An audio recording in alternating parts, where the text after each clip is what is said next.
Good morning. We'd like to call to order the Indian River County Legislative Delegation meeting. Welcome. This is our delegation meeting for the 2020 legislative session. This meeting is called to order, and I would ask that you please turn off or silence all of your electronic devices. If you wish to address the delegation and are not on the agenda, please complete a speaker's card, which are located and available at the registration table in the lobby. If you would all please rise and join me for the Pledge of Allegiance. I pledge allegiance to the flag of the United States of America and to the republic for which it stands, one nation, under God, indivisible, with liberty and justice for all.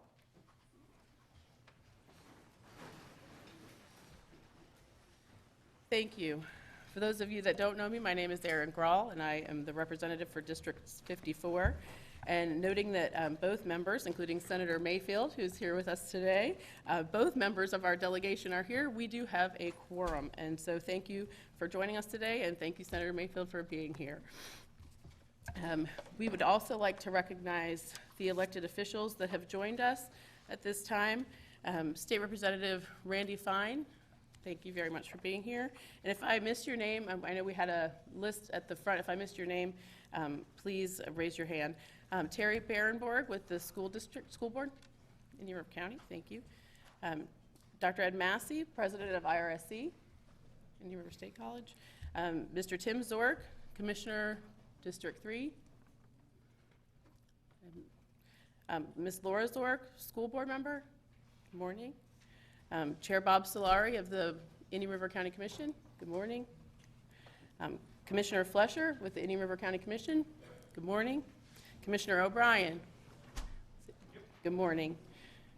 And Leslie Swan, the Supervisor of Elections. Good morning. And I believe Jackie Rosario, the School Board Member. Good morning. Did I miss anybody? Beth Mitchell.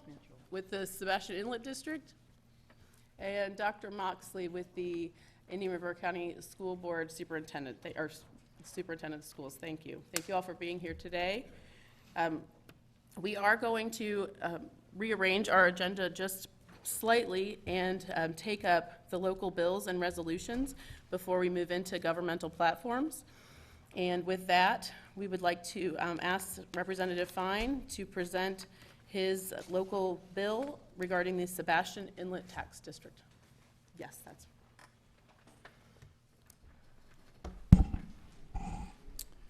Well, good morning. Let me say it's my first time in this chamber. I'm comparing it to Brevard counties. It is much nicer and much smaller. So you all are lucky. I don't think your meeting will go as long as our meeting will go tomorrow. But thank you for having me here today.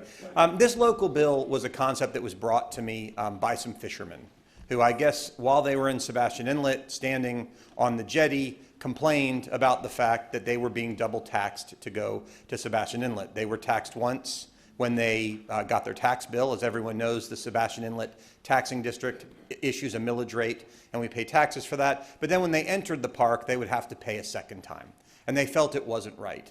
And so this bill, and I'm happy to answer questions about it, is very, very simple. It's only 3 lines long. And as you know, bills get changed as they work their way through the process, but I think this is a good starting point, which says to those people who live in the Sebastian Inlet Tax District, they will not also then have to pay a second form of taxes to enter Sebastian Inlet State Park. And that's the bill.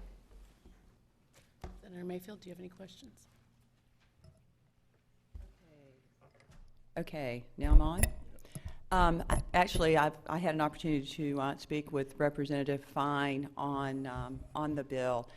There's just a couple of things I need to make sure that we all understand how it works. The Sebastian Inland Taxing District revenue goes to maintain the inlet and the jetties themselves. The fee that is collected at the state park is totally separate. It is the one that maintains the pedestrian pier that goes across the jetty so people can fish from there. Those fees also maintain the park itself. There's one fee, and that one fee gets you into the park and to the pedestrian walk to fish off of it. The fee is $8 per visit, or I believe it's $84 for an annual pass. Those fees are totally separate than each other. So if you decide to go down the path of waiving the fees into the park, that is going to affect the revenue of the park fees. When you pay the park fees, that goes into a park trust fund. Those trust funds are then divided up and decided upon for all the state parks in the state of Florida, just not the Sebastian State Park. It's for all the parks. So as an estimate, if 25% of the people that visit Sebastian Inlet State Park is waived, that's about a $250,000 impact to the state revenue. Now, the ad valorem tax that Representative Fine was referring to is $8 per 100,000 on the home. So what I had suggested was, and most times when we do waive fees for state parks, it's a general bill. It goes through the general bill process. There's a bill analysis done. It's what is the impact on the state parks. While I understand exactly what Representative Fine is trying to get to with the fishermen that have to do it, one of the suggestions was maybe we do a rebate or we do a discounted fee into the state park. So what my suggestion to Representative Fine was that I could support the bill because I understand what he's trying to do and I understand the residents' concern. They are fishermen and they want to be able to go fish.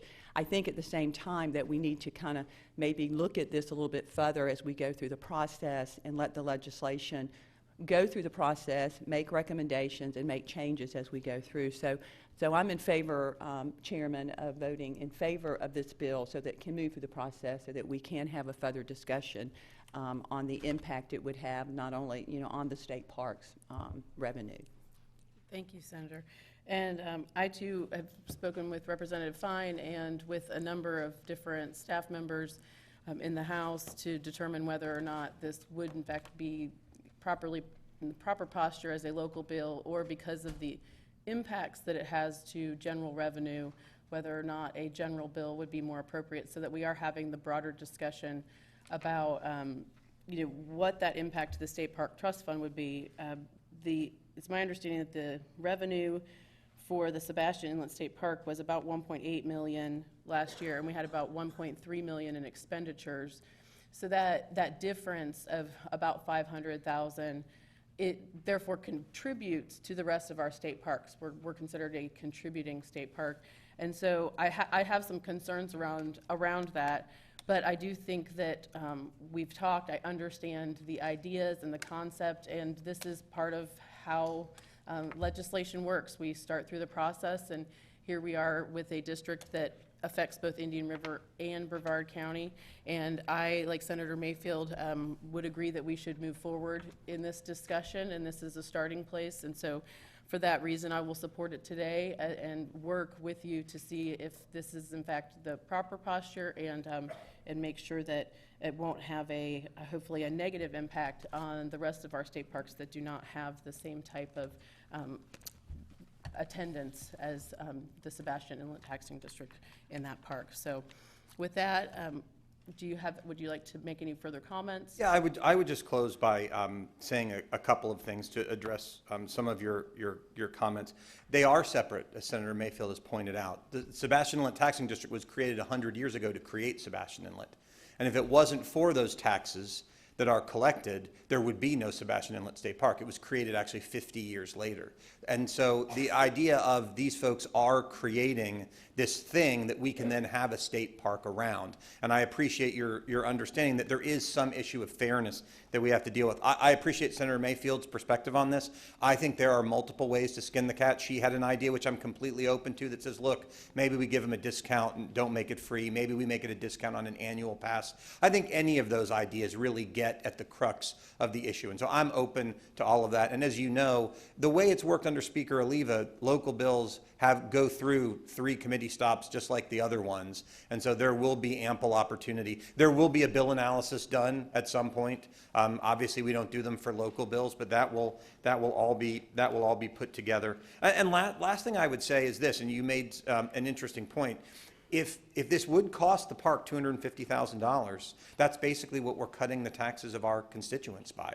And that's an exciting thing to be able to do, particularly given apparently this park is making $500,000 a year. So we're double taxing our constituents $250,000 to take that $250,000 and send it out of Brevard and Indian River counties. We have the opportunity to start today to perhaps fix that problem, and I really appreciate your support with it.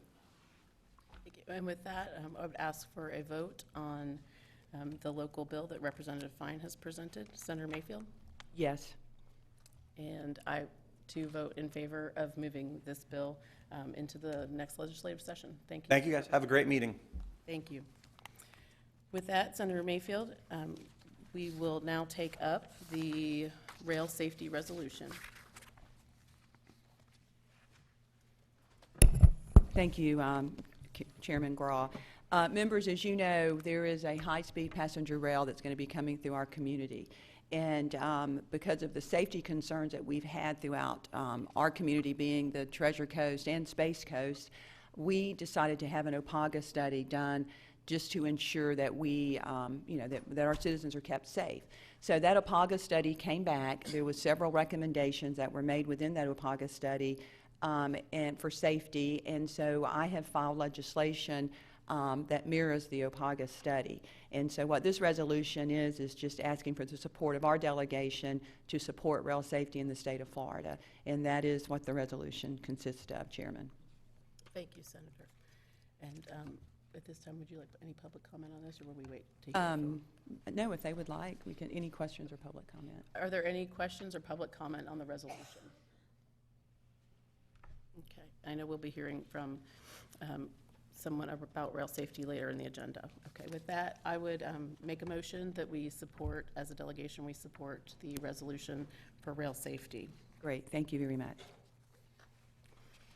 Next, we will hear from, and I'm assuming, there's some informalities when there's two of us, because we are assuming that the both of us will support that. It was Senator Mayfield's resolution and my motion.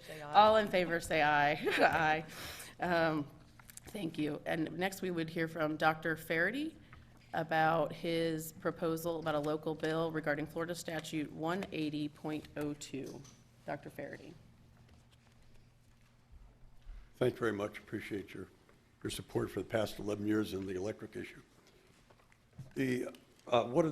My issue is with regard to the county customers of the city, city of Vero Beach being forced to have city water. What are the number of Vero Beach customers? In 2008, customer count showed there were about 21,000 customers of water, sewer, and irrigation, split up between 62% in the city, 20% in the unincorporated county, and 18% in the shores. Recent testing has shown in August of 2018 that of the 30 residential samples taken of city water, only one was in the county, and that one was 60% higher for lead than the highest of the 29 done in the city. There are no representative samples taken from the shores. The state also completed a triennial study in March of 2019. Some of the results from its report state, quote, "The water source for the system is in pitiful condition. Virtually all wells in service had leaks. Some of the 13 out-of-service wells have been out of service for years. Some wells had biogrowth sludge at the packing lands. The city sent a response back to the state. It's interesting to note, too, that there does not appear to be any distribution of that report by city administration to the city's Public Service Commission, nor to the City Council. The city is also considering options right now with regard to the water sewer plant by the Alma-Leloy Bridge. A recent study has shown two options. One, dismantle the plant and rebuild at the airport, or two, upgrade the existing plant. Not included in this report was any option to reopen the 2010 discussions the city had with the county for merging the city water and sewer system into the county system. In a February 2016 memo from the city, the cost to rebuild at the airport was $36 million and it would take 6 years. The recent study from a consultant showed it would now be $50 million in a 5-year timeline. Who pays the cost for this? According to a city attorney opinion, the ratepayers will pay for that. However, the only ratepayers can pay for that are the city ratepayers and those in the county, because the Shores has got a contract with the city for fixed rates, and the city is now trying to increase that, and the Shores is filing suit. The customers also contribute $2 million directly and indirectly to the city's budget from the water sewer system. Why should 38% of the customers be paying, of the outside customers, be paying water sewer rates, contribute about $800,000 or 9% of the city's budget? It's the same as the outside electric customers did before. The county and the city had two 1987 water sewer agreements for a 30-year period to provide water sewer services to the county residents. April 2011, the county provided the required 5-year written notice to the city it wanted to terminate the agreements. This was after the county and the city had discussions about merging in the period of 2010. The agreements expired in March of 2017, and the city has used the 5-year, 5-mile reach out into unincorporated areas provided by Section 180.02 to override the county customers' elected county representatives and their outside customers' desire to receive county water services, and also to continue to provide the nearly $800,000 a year to the city's budget. What I propose is legislation that would be local, apply only to Indian River County, require that any municipality that wants to provide or is currently providing water sewer services outside its city boundary must hold a referendum at its expense to determine if such unincorporated county registered voters, not customers, that's a problem we ran into in the 2008 legislation, and want to receive or continue to receive city water services. The wording of the referendum must be approved by the county. In addition, if a majority of the registered voters approve, then such service could be provided for up to 30 years, subject to the interlocal agreement law. If the majority of county customers do not approve, then the city must allow the county reasonable time to provide its water services to its residents. The provision would be effective immediately upon signing and must be held at the next referendum that comes up. Why make the change? Bad city water. Part of the outside customer rates go to fund the city budget. Potential part of $50 million liability for a new plant. We do have a representative form of government, and the outside customers are not represented by the city, and there have been no changes to this statute since 1935. When it was passed in 1935, the city of River Beach population represented 60 to 70% of the county population. In 2017, that was 9% of the population. This statute needs to be changed. Hasn't been changed in 85 years. Any questions? Thank you, Dr. Ferry. Any questions? Dr. Faraday, is this very similar to the, sounds like it is, to the utility issue we That's had correct. where 65% of the residents Right. had no say in That's the correct. operation of it? Is this something that we should be doing as a local bill, or is this more of a general bill that we need to be working on? This is the first I've seen on the water issue. I didn't know that we were having a water issue discussion or issue. I characterize it as a local bill, figuring that it might create less resistance since it was only focused on this particular area, this particular problems with water quality, et cetera, and we're not bringing a lot of opponents in. You have the legislative background and knowledge as to what is best, but it's mainly the proposal to give us the ability to extricate ourselves from this situation where we're caught. State law is forcing us, even though the county has given notice it wants to terminate it, the city's not allowing it because of a state law. And if I may, I will provide a little context, because I asked the same question, Senator Mayfield. And what the response that I got to our question when we were looking at whether or not it's a local bill or general bill is, a local bill cannot amend a general law. To make the amendment would require a general bill. However, this concept could be permissible as a local bill because it creates an exception to general law for Indian River County, but not as a statute amendment. So if we can, and that's why I would ask, after we finish our discussion and see if there's any public comment, that we postpone a vote on this so that we can go back to drafting with the language and make sure that it actually does create an exception to general law for Indian River County. And I think that we have the experience here to see why sometimes our situation is different, just like the electric utility. And that if we can get that language right, I agree with you, Dr. Faraday, that this is a statute that there's probably a number of municipalities that have taken advantage of across the state of Florida in these last 100 years. And 85 years, and there would be resistance to any change to that for every community, but that it may be something that is easier to tackle from a local perspective, but we want to make sure we get the language right, so. Yes, that's fine, thank you.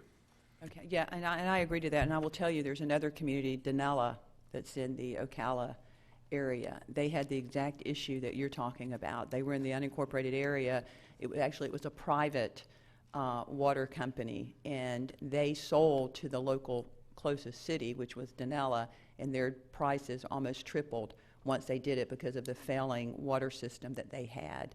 So I get exactly what you're talking about, and I agree. This is something that we are going to have to tackle, whether it's tackling as a local bill or we tackle it as a general bill, because it is not fair for the people that are going to have to pay this utility bill and have no say in how it's being structured and how it's being handled. In this particular instance, it's less the issue of cost as it is the quality. Right. That's the thing that's really of concern. And particularly when we're talking about lead, there's a recent study by the Institute of Functional Medicine.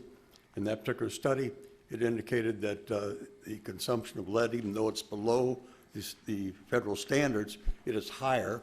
That particular consumption can lead to increased cardiovascular disease as well as problems in learning with regard to children, and it can also have an impact on fetuses. Okay, great. Thank you. Thank you. Thank you, Dr. Fair. Is there any public comment on this local bill that's been presented? Okay, seeing none, we will temporarily postpone any vote on the bill till we are able to ensure that the language is properly submitted for the next legislative session. So thank you, Dr. Faraday, for being here.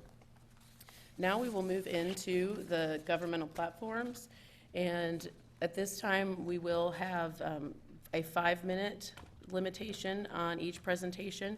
Just for those of you that are waiting further down the agenda, the business and nonprofit presentations will be limited to 3 minutes, and the individuals or speaking cards will be limited to 3 minutes.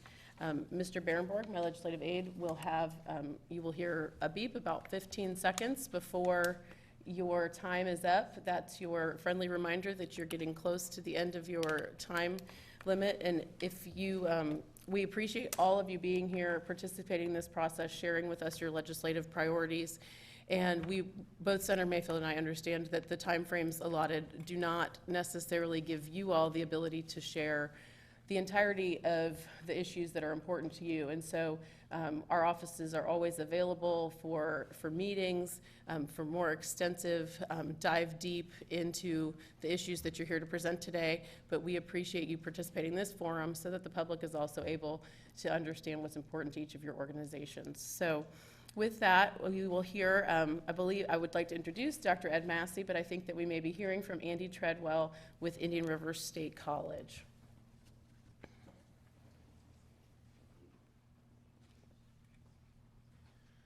Thank you, Madam Chair. Senator, you know, it's not every day you get to pinch hit for a 31-time All-Star.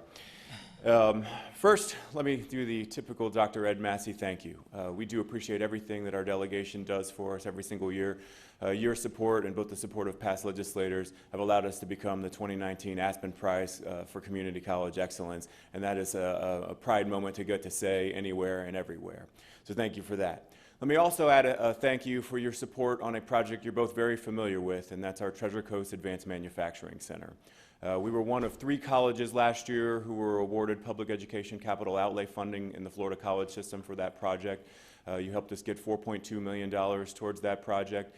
We earned $1.5 million in 16-17, $5 million in 17-18, and another $4.2 million this year. So the good news is that we're getting ever so close to where we can get that project off the ground. Right now we're at $12.7 million. We need $10.6 million still to go. Here's the additional good news. Just last Friday, the State Board of Education, as required and as part of the new Senate Bill 190, passed the new 3-year PICO education list for our projects, and we have found ourselves number 2 as a priority on that list, right behind a very small project from Miami-Dade at $1.5 million. So we do realize that bonding is still one of those topics that may or may not come up this year, but even being number 2 on the priority list gives us a real fantastic shot at maybe bringing that project in for a close. And we do need it. This area, Indian River, Martin, St. Lucie, and Okeechobee, we just have a flux of manufacturing growing. We have an incredible need for industrial trades training, and this building is it's gonna be a replacement for our building that we currently have, which is a 51-year facility with a cracked foundation, and it's beyond its useful life. So once again, you're very familiar with that project. I've left some material on a 1-pager for you, but we have plenty more information should you need it. I've also left a PICO, the 3-year PICO list for you as well. Second, there's another 1-pager in your packets, I believe, and this is our true priority this year, and this has to do with funding for our system. I will tell you that the Florida College System, the Council of Presidents, has been working in concert with our new Commissioner of Education, Commissioner Corcoran. We've really been trying to get behind the State Board of Education legislative budget request, so we're very supportive of that request. And what you have before you are just some quickly bulleted out items for each of those. One of the items is $15 million for performance incentive on industry certifications. That's a $1 million increase from where the state was last year. What that does is that helps us get closer to $1,000 per certification, which was written into statute. So each year that's gone up. That helps. Indian River State College does a tremendous job getting our students industry certifications and getting them right to work. There's a $40 million ask for the Florida College System Student Success Incentive Funding. That's what we formerly knew as performance funding. They've changed it to incentive funding.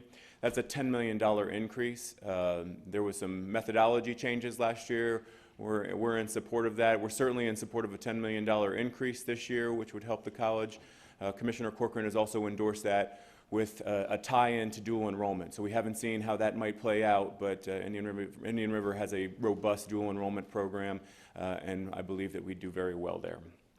Let me jump down to $16 million for the dual enrollment program. This is a new funding allocation that's being asked for that would be a scholarship program to cover home, private, and summer school students. As you, I'm sure, are very well aware, Indian River State College absorbs a lot of the costs of the dual enrollment program, certainly in the areas of home and private school students. And our summer school students, there's no tuition covered. So what this would do is this would follow the student, and we'd get some of those costs covered for us. 24 million and change increase in operational funding. This is a very important area for us because I can't stress this enough. We need a base investment this year into our operational funding. Right now, as proposed, the commissioner has 3 different areas, so it would separate into 3 different pots. We're still working with the commissioner and the Board of Education on how this might work out, and obviously it's the legislature's call on how it would work out, but they're funding 3 different areas. Equity, which would separate all of the colleges into bands or tiers, making sure that their FTE is close to the other colleges of similar nature. Growth, and then finally cost of doing business. And right now, that cost of doing business allocation is very small. It's 1/4%, which is just, it's not going to be enough this year. So we're working on that with the commissioner. We'll talk to you more about our ideas for that, but cost of doing business is just critical for Indian River State College. Let me touch on one more thing before I'm out of time, and that's that this year's legislative budget request does have $37.8 million back into PICO general maintenance and repair. This is a big deal to us. It's known as sum of the digits. Last year, this didn't go into the budget, but this is very critical for us on the upkeep of our colleges. It means about $1.5 million to Indian River State College in terms of general upkeep. So with that, I'll entertain any questions. Again, it's always a pleasure to stand in for the big guy, but I do appreciate it, your help. Any questions? No, I just have a comment, and Dr. Massey and his team does a great job, and if people can, go back years ago when it was Indian River Community College and see how it's grown now, it's just amazing. But I would be remiss if I didn't recognize another gentleman in this room that was a big advocate, and one of the reasons that we have Indian River State College instead of Indian River Community College, and that is our president, Ken Pruitt. Ken was very instrumental in getting that done, and President Pruitt, thank you for your vision of what our community college needed to go to, which was state colleges, and expanding in the manner that which our state college did. So thank you, Dr. Massey, and thank you, President Pruitt, for your leadership in that. Thank you for the kind Thank words. you very much. And next, we will hear from Mary Beth McDonald, a trustee with Florida Atlantic University. And on deck would be Dr. Susan Moxley with the School District of Indian River County.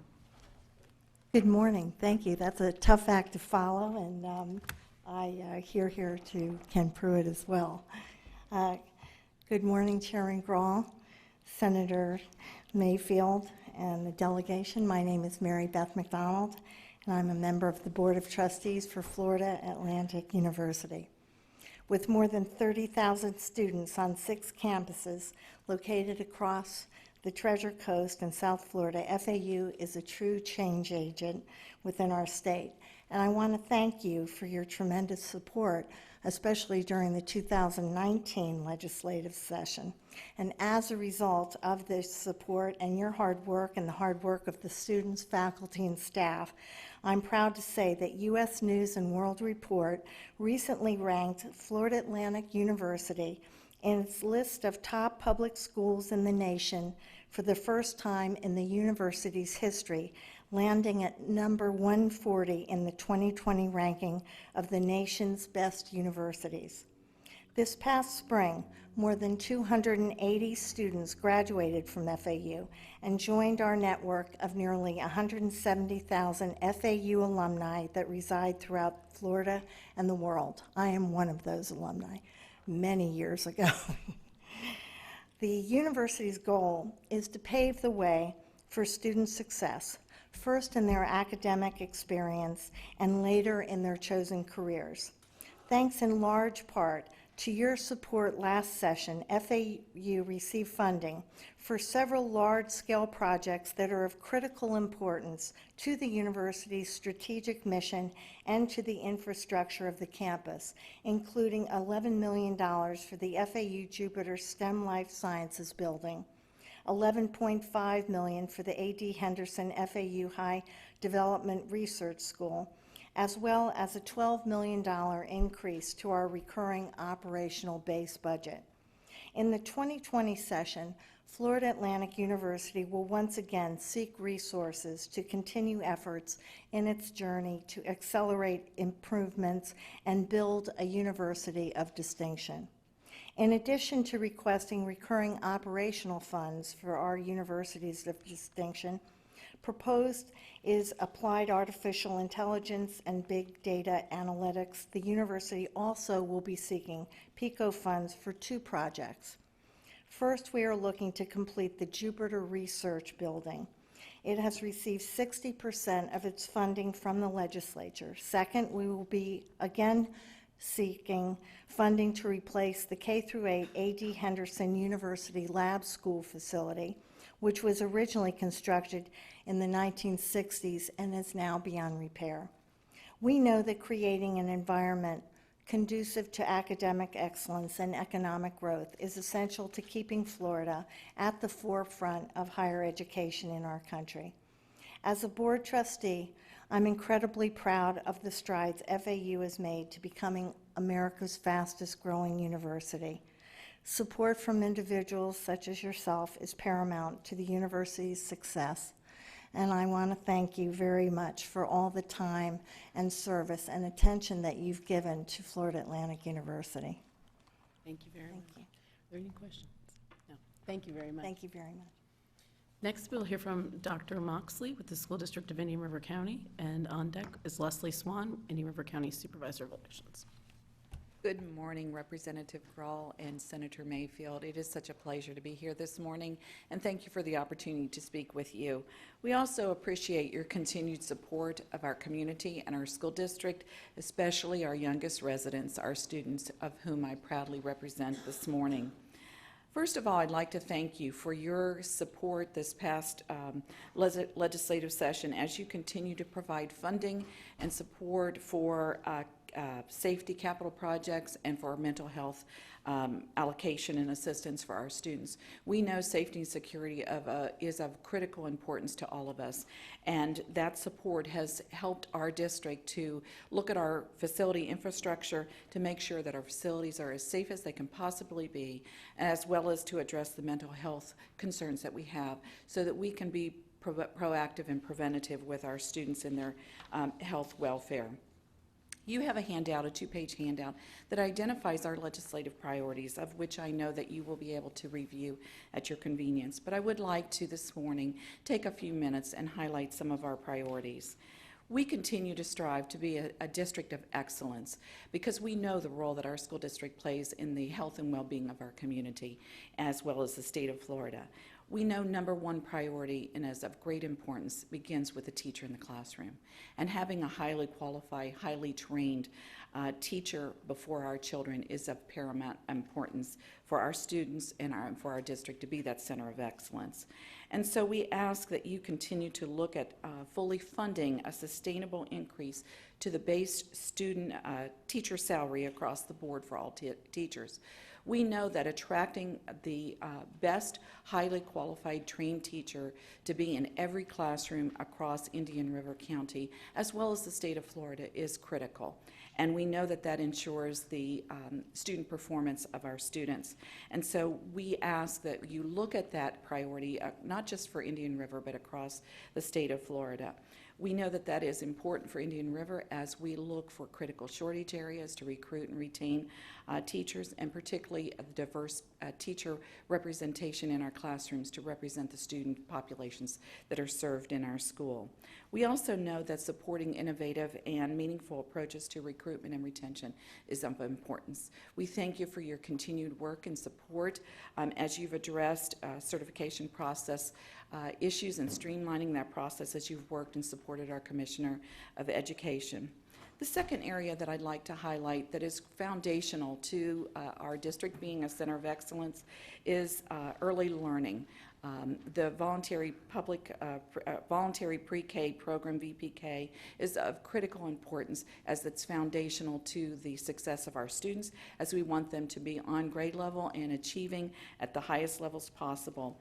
And so we want to look at the adequate funding for VPK in our community in order to raise the qualifications of the instructional personnel served in every VK program across our community.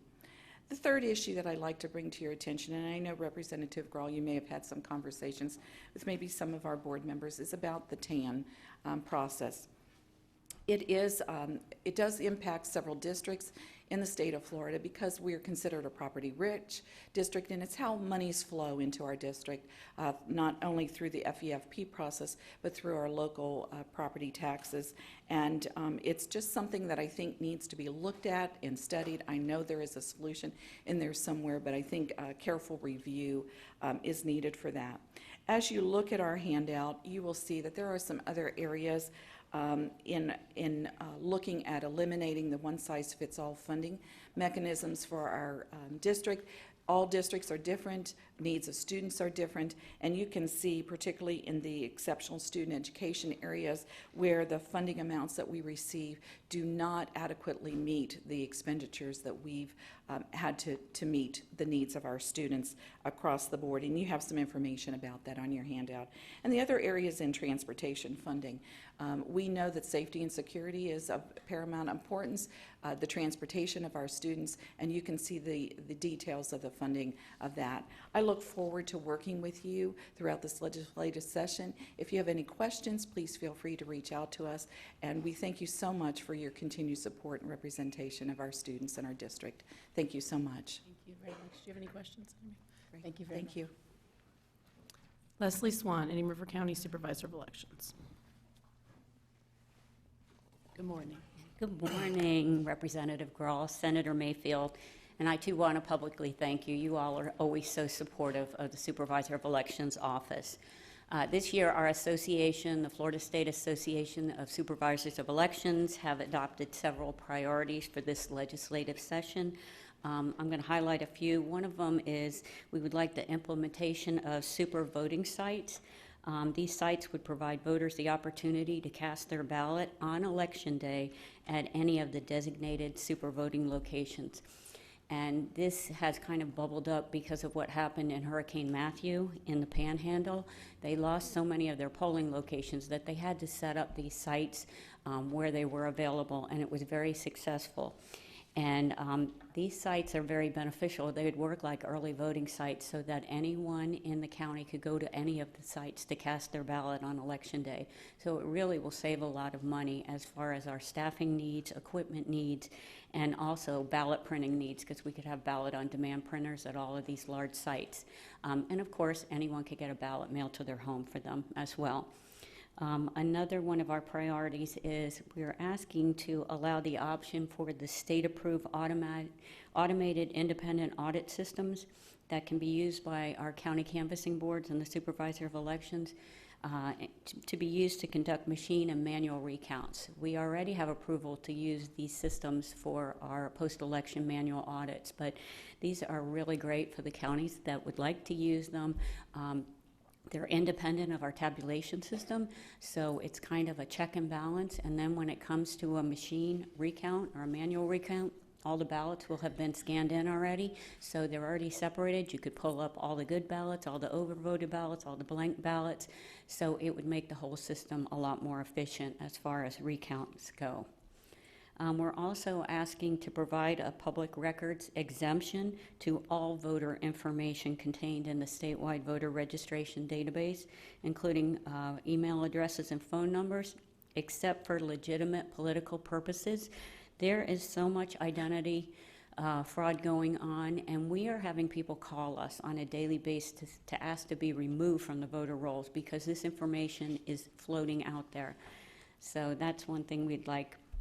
We'd also like to remove the 10-cent limit for verifying initiative petitions and allow the Department of State to set the actual cost. We had an instance in September where some of our elections office, specifically Duval County, received 90,000 initiative petitions in one day. And they have to hire extra staff to be able to verify these petitions, because right now the law says in 30 days they all have to be verified.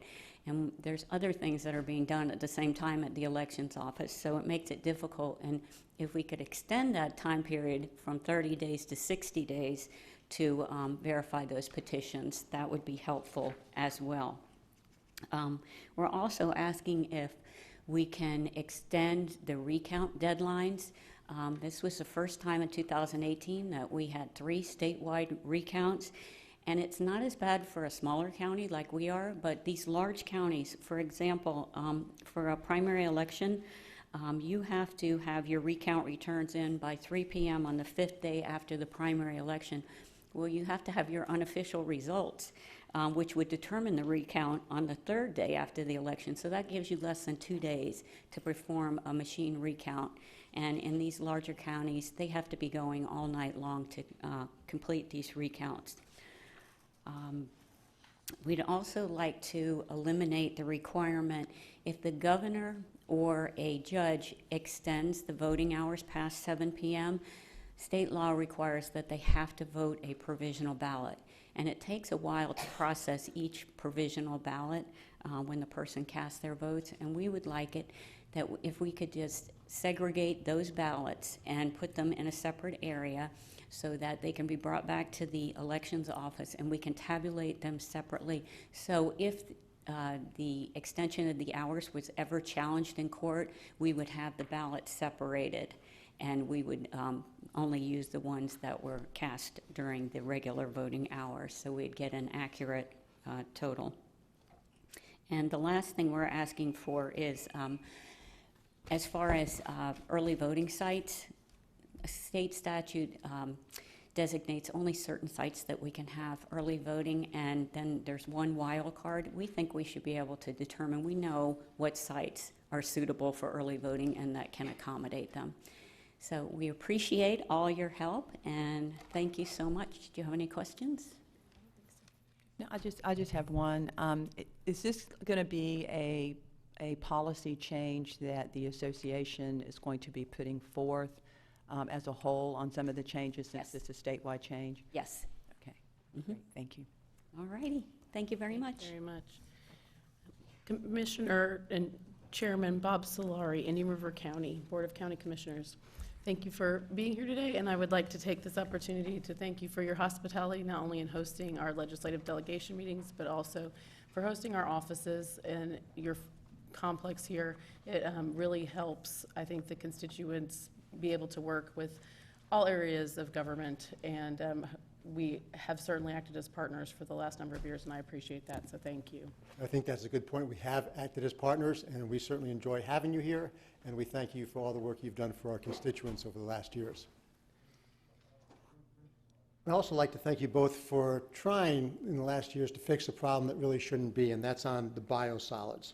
The solution could have been last year's legislation, which would have required that the people dumping biosolids on fields affirmatively show that all the phosphorus dumped was subsequently taken up by the plants. Unfortunately, things didn't work out too well last year. Interestingly, last week, Tom Frick of the Florida Department of Environmental Protection spoke before the House Agricultural and Natural Resource Committee. Some interesting points were made. He noted conditions such as a high water table and closeness to a water body, which would lead to phosphorus pollution, and specifically mentioned the Blue Cypress Lake, which is as close as I have heard FDEP say that the dumping of biosolids are the cause of the Blue Cypress Lake's recent pollution problems. But he noted revisions to their rules, which might be helpful, but most probably won't sufficiently address the problem. He noted that there is a pro-dumping and an anti-dumping side, but failed to note that they are addressing two different issues. One side is focused on economics, the other side is focused on the environment. He noted that FDEP is doing a cost-benefit analysis, but it was clear that this focused only on the economic side, for instance, lost hauling fees. So, while it will note a significant economic impact, the cost-benefit analysis will ignore the significant environmental impact. Representative Jacobs, a member of the committee, noted that the cost of doing nothing and then fix the problem is much greater than the benefit of allowing the pollution. And that's a cost that the citizens of Indian River County can't bear, especially when we're trying to fix the Indian River Lagoon. Apparently, the administrators will not solve the problem, and we need a legislative solution. So we'll look forward to working with you to get one. The train. We certainly applaud your resolution. That's a wonderful thing. With 29 deaths, we need the type of legislation that Senator Mayfield is pushing, which would clarify FDOT's authority to regulate the higher speed trains as it should, as noted in the APAGA study, and we certainly thank you for that study. So far, the death train has shown itself to be effective at only one thing: killing people. We need the railroad best management practices as outlined in the APAGA study in place before it starts running through the Treasure Coast at much higher speeds than it is now traveling through South Florida. Lives of Floridians are at stake. So anything we can do to help you with that legislation, please let us know. The Indian River Lagoon, thank you very much for all you have done over the past years to get the grants necessary to fund the many cutting-edge nutrient remediation projects that the county has built. We couldn't have done it without you. We have worked well with you for the benefit of our mutual constituents, and we look forward to continuing to work with you for the benefit of the lagoon and the people we both represent. So thank you, good luck this session, and I'm glad it's you up in Tallahassee and not me. Take care. Thank you, Commissioner Solari. At this time, we'll hear from Brian Sullivan with the Indian River County about the specific appropriation requests and legislation that the county is promoting. Thank you, Madam Chair and Senator. And again, Brian Sullivan. I just started with the county about 3 weeks ago. So thank you again for taking the time last week up in Tallahassee to allow me to introduce myself and also speak about some of the issues that the county, will be working on this year. To follow up on Chair Solari's priorities for the county, we had a few, including the appropriations request, and this is for the North Sebastian Septic to Sewer Project. This was included in the budget last year for about $500,000, and this would be the second part of that request. What this would do is provide centralized sewer to about 200 parcels North Sebastian. The total cost of the project for the sewer part of it is about $4 million, and so the additional $500,000 $100,000 that the county will be requesting from the state this year would equal about $1 million of state funding for that project. And in addition, there is a 25% match, a minimum 25% property owner contribution for recipients of this project. Additionally, another policy proposal that we will bring before the legislature this year, and Senator Mayfield has actually already filed this bill, would be renaming the Wabasso Causeway Bridge to the A.B. Michael Bridge. What this would do is rectify a naming error that occurred by FDOT. Back in 1964, the Board of County Commissioners requested the legislature change the name to the A.B. Michael Bridge. It ended up being changed to the A.B. Mitchell Bridge in error. So we will be pushing legislation which would treat this as a new naming designation, and then it would also allow for naming symbols to be placed and signs to be placed on the bridge reflecting that designation. The Board of County Commissioners last week actually passed a resolution requesting the legislature support this, which is required by the statutes when you are dealing with a bridge or a road designation. Additionally, we will be bringing forth a proposal which will be a land swap with St. Lucie County. Currently, there's two parcels that are both in half of Indian River County and half of St. Lucie County. And so what this will do is bring one fully into Indian River County and the other fully into St. Lucie County. We're working amicably with St. Lucie County on this. They are very in favor of this. The Indian River Board of County Commissioners passed, they approved last week to support this proposal, and we look forward to working with you on these issues and also in general on other home rule and local authority issues that might come before the legislature this year. And again, I look forward to working with you, look forward to continuing to meet you, and also look forward to supporting the constituents of Indian River County. Thank you. I just have a couple of comments. One is on the septic to sewer. You know, last year we had record funding for our water quality under Governor DeSantis, and there was like $49 million in local water projects, and of that, about $26 million of it went to septic to sewer conversions throughout the state. So I think you know, we have put an emphasis on septic to sewer conversions because we know it does affect our waterways. So I look forward to that local bill request on that one. The second comment I'll make is on the biosolids. One of the reasons that Tom Freck had focused on the economic part of that is because if it reaches a certain threshold on the economic, we as a legislature has to approve it. And if we don't approve the rule, then they have to go back to the drawing board, or we pass legislation to put into place a biosolid rule. So I think, you know, I know I'm going to be looking, I'm sure Representative Grawl, Chairman Grawl will too, on an additional biosolid legislation if the rulemaking authority that DEP has come up with doesn't satisfy what we feel the needs are for regulating or controlling the biosolids in our state. So thank you for your efforts and the county's efforts to ensure that we know what is going on and staying engaged in those two very important issues with the biosolids and our water quality issues in our state. So thank you, and we look forward to working with you, and congratulations on your new position. Thank you very much, and we look forward to working with you, and thanks for your continued support. Thank you very much.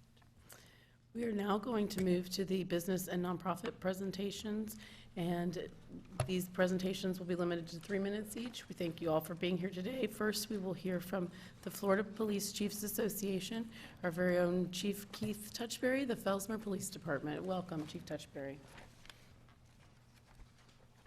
Good morning and welcome, Representative Grawl and Senator Mayfield.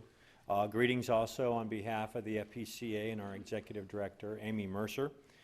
The members of the Florida Police Chiefs Association are dedicated to working with our legislature to improve the quality of policing and enhance public safety throughout the state. And so I'm here today in two capacities. First, as a member of the Legislative Committee for the FPCA, and second, as the Executive Director, the Executive Director or Chairman of the Region 11 Training Commission based out of Fort Pierce and New York State College. And it is in those capacities that we just want to give you, you know, a precursor, if you will, of the issues that we will be coming to talk to you about in Tallahassee. There are many things that are of concern to us this year, but chief among them, first and foremost, is to ensure the solvency of the Criminal Justice Standards and Training Trust Fund.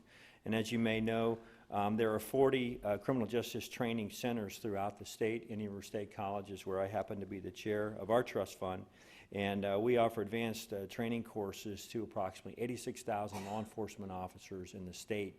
About 1,800 of those are based in our four-county area, and our current budget is about just over $140,000 to train those officers. And these are advanced courses that are operated throughout the course of the year. What's happened over time is while the fund has been solvent, we know there have been some changes, and a few years ago during fiscal year 17-18, the annual amount was increased by $6 million, and the source of those funds was shifted to the Florida Department of Law Enforcement. And what we know this year is that that $6 million cash infusion was eliminated, and $3.1 million of the annual training distribution was shifted to another portion of their budget.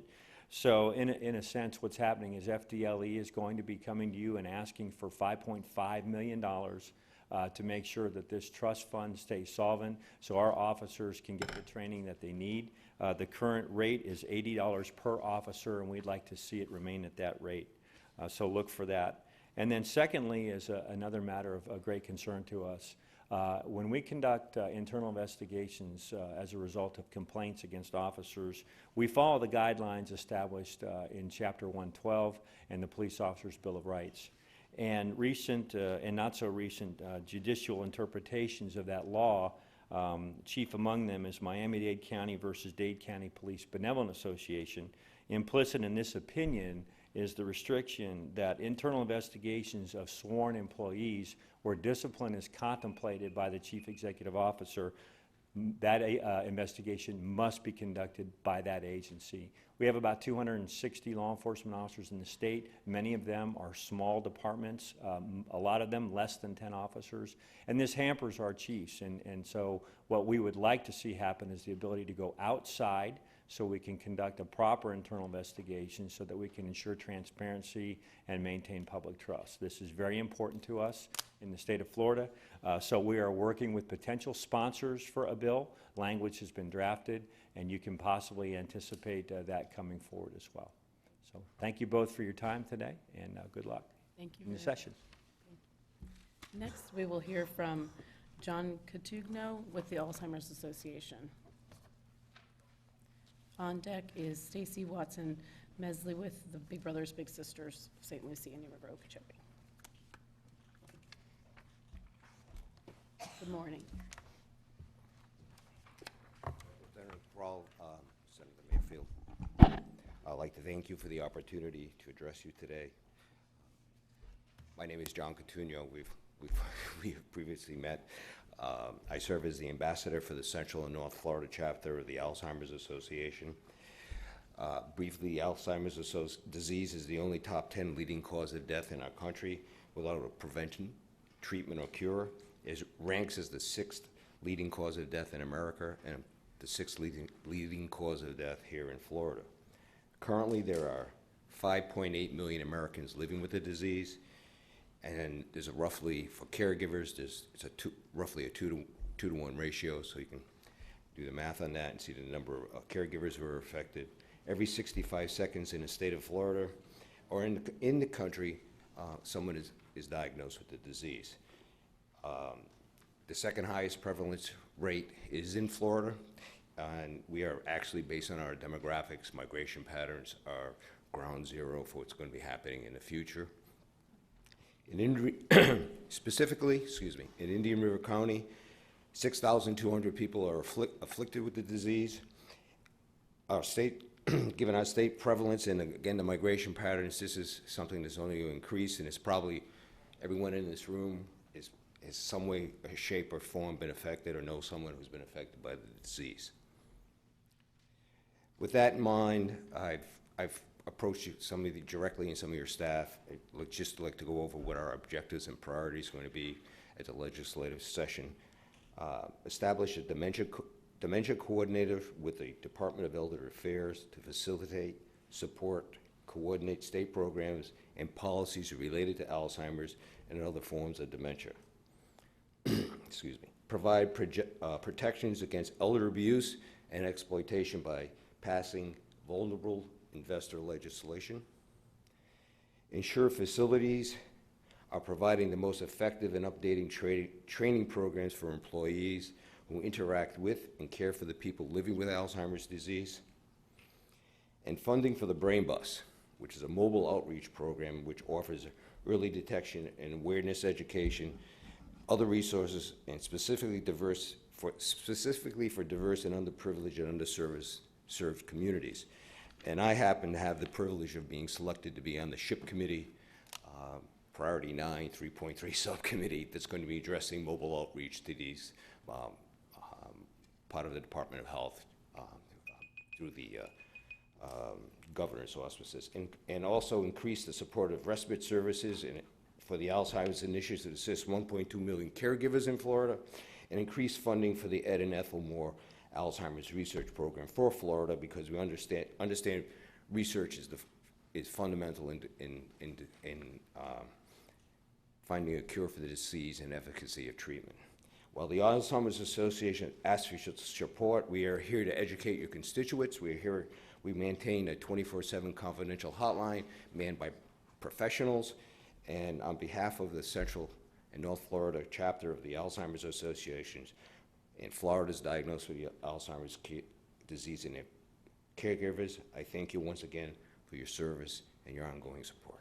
Thank you very much. We appreciate you being here today. Thank you.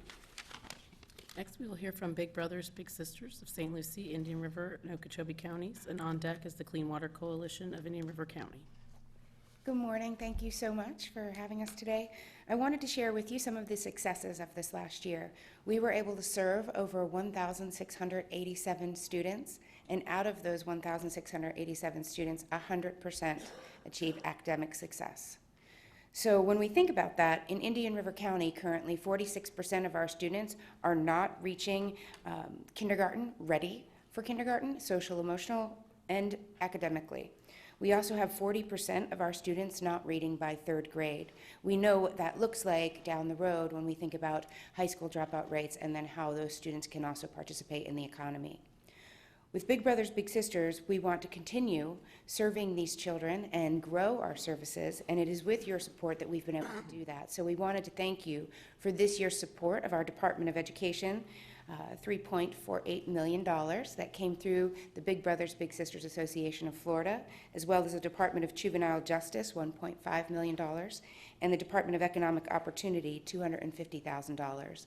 I wanted you to know that this agency had stepped away from the Department of Juvenile Justice funding and this year re-entered that stream. So we are now serving students of incarcerated parents as well. As we move into this legislative session, we will just be looking for support in those same areas. And I wanted to share with you, not only do we look to raise money in these 3 counties that we serve so many children, but we look to raise mentors. And the way that we are focused on that this year is through our program, Bigs and Badges. Chief Touchberry just spoke. He has been a Big for over 3 years. And we are looking to grow those relationships with our local police, sheriff's departments, as well as any of our veterans associations and first responder associations. So your support in building those relationships is appreciated as well. So good luck in this legislative session, and thank you so much for your continued support of Big Brothers Big Sisters. Thank you very much for being here. Paul Fafetta with the Clean Water Coalition of Indian River County. On deck is Education Foundation of Indian River County, Cynthia, Florida. Good morning. Good morning. Thank you. I'm Paul Fafetta, president of the Clean Water Coalition of Indian River County, and currently we are more than 500 partners strong. A local news media source recently wrote, "This is a pivotal moment in our long-standing fight for clean water." Governor Ron DeSantis was elected on a pledge to improve and protect water quality in Florida, recognizing the vital role that clean water plays in public health and a healthy economy and for a vibrant environment. Putting his words into action, he replaced the governing board of the South Florida Water Management District with a smart, creative, and caring individuals who have thus far carried out the directions to take the steps necessary to improve and protect water quality. Now, having said that, we have much more that needs to be done. We have a major water crisis in Florida. Excessive nitrogen and phosphorus polluted our waters, fertilizer runoffs of our farm and urban landscapes, sewage spills are being spread across the rural lands. Septic systems are failing, sewage infrastructure needs to be updated, toxic algae is occurring more frequently in lakes, canals, beaches, and estuaries. First fish die, then manatees, dolphin, now dogs. Are people next? Our economy is suffering. The quality of life is declining. Experts have estimated the price tag to remediate Florida's water problem is in the billions of dollars, $25 to $30 billion. In the time for the state of Florida to get serious about stopping the pollution source, our waterways are violating the Florida Clean Water Act. We need to stop feeding the algae. The problem is too big for local funding and local regulations alone. We need dedicated long-term matching funds for cities and counties to implement local remediation. We need stronger regulations and enforcement to prevent nutrient pollution. At the top of our list, we need strong leadership with the political will to fix the problems. Leaders who are not afraid to say, we have reinstated long growth management regulations. We need to preserve the natural lands to clean and replenish our water supply. We need to restore the pre-year 2000 ad valorem tax for water management districts and spend money to help cities and counties do projects to clean up our waters. In other words, we need strong leadership that is not afraid to invest in Florida's future. Leadership that is looking beyond the next election cycle. Our Clean Water Coalition of Indian River County has submitted a list of legislative and regulatory suggestions to address Florida water quality and quantity crisis. Now, we are counting on you to get the job done. Florida cannot afford to wait. Thank you very much for what you're doing, and look forward to continue working in the future. Thank you. Thank you very much. Thank you for being here today. Hey, Paul, thank you. I want to thank you and MJ. I was with MJ last night at a town hall meeting that they had up in Cocoa Beach, and you guys really have done a stellar job in your own research and providing us with valuable information and with suggestions. And I want to thank you. Whenever we had our last meeting, was everyone knows what the problem is, but come back with some solutions and help to solve the problem. So kudos to your organization and to MJ's in Brevard County for helping us with some of those solutions. And thank you. Thank you very much. And we thank the county for their continued aggressiveness on the biosolids issue. Right. So, thank you. Thank you very much. Education Foundation of Indian River County, Cynthia Filardo, on deck, Women's Care Center of Indian River County. Good morning. I just want to thank you both for your support of local education.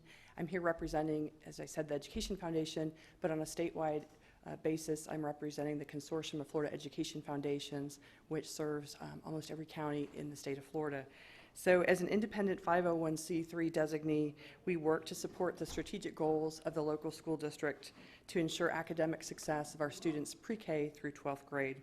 We work collaboratively to make sure that every student fulfills their full potential, and it is our hope and our dedication to make sure we have a well-educated workforce. Teachers and schools can't do it alone, and we work collaboratively and creatively to leverage public and private partnerships. Again, I want to thank you for your support, and specifically your support of the School District Education Foundation Matching Grant Program. Locally here in Indian River County, we receive about $35,000. We over-certify that with $66,000, so we double that match. This past year's school year, we had great success in the areas of literacy, mathematics, STEM education, and quality teaching, and we're about to distribute $45,000 for this school year to 6 schools. We receive requests from 19 schools and over $127,000. Statewide, the Consortium of Florida Education Foundation serves $1.7 million. Collectively, we raised $63 million, and we're asking for your continued support of the matching grant program. We're seeking $5 million. 4 of that is reoccurring, and 1 is a non-reoccurring fund.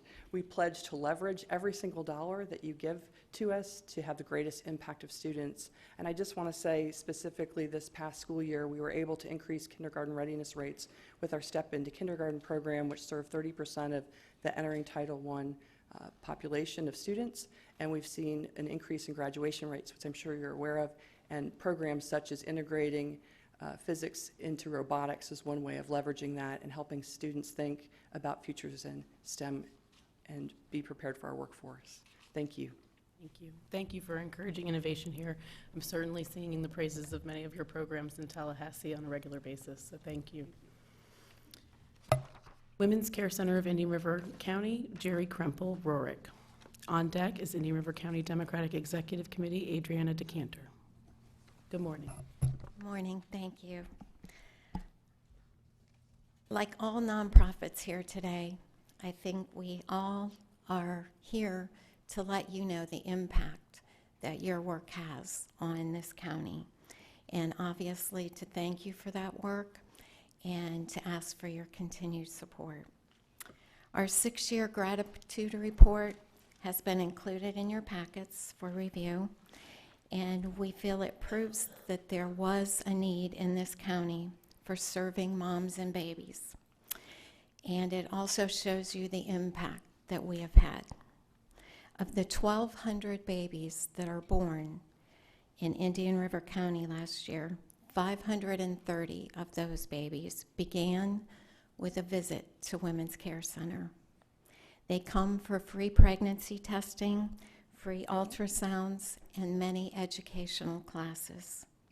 So 42% of all the births in the county for the last 2 years have begun with us. The Florida Pregnancy Care Network has been a tremendous help to us, and I know that you're very involved in that, both of you.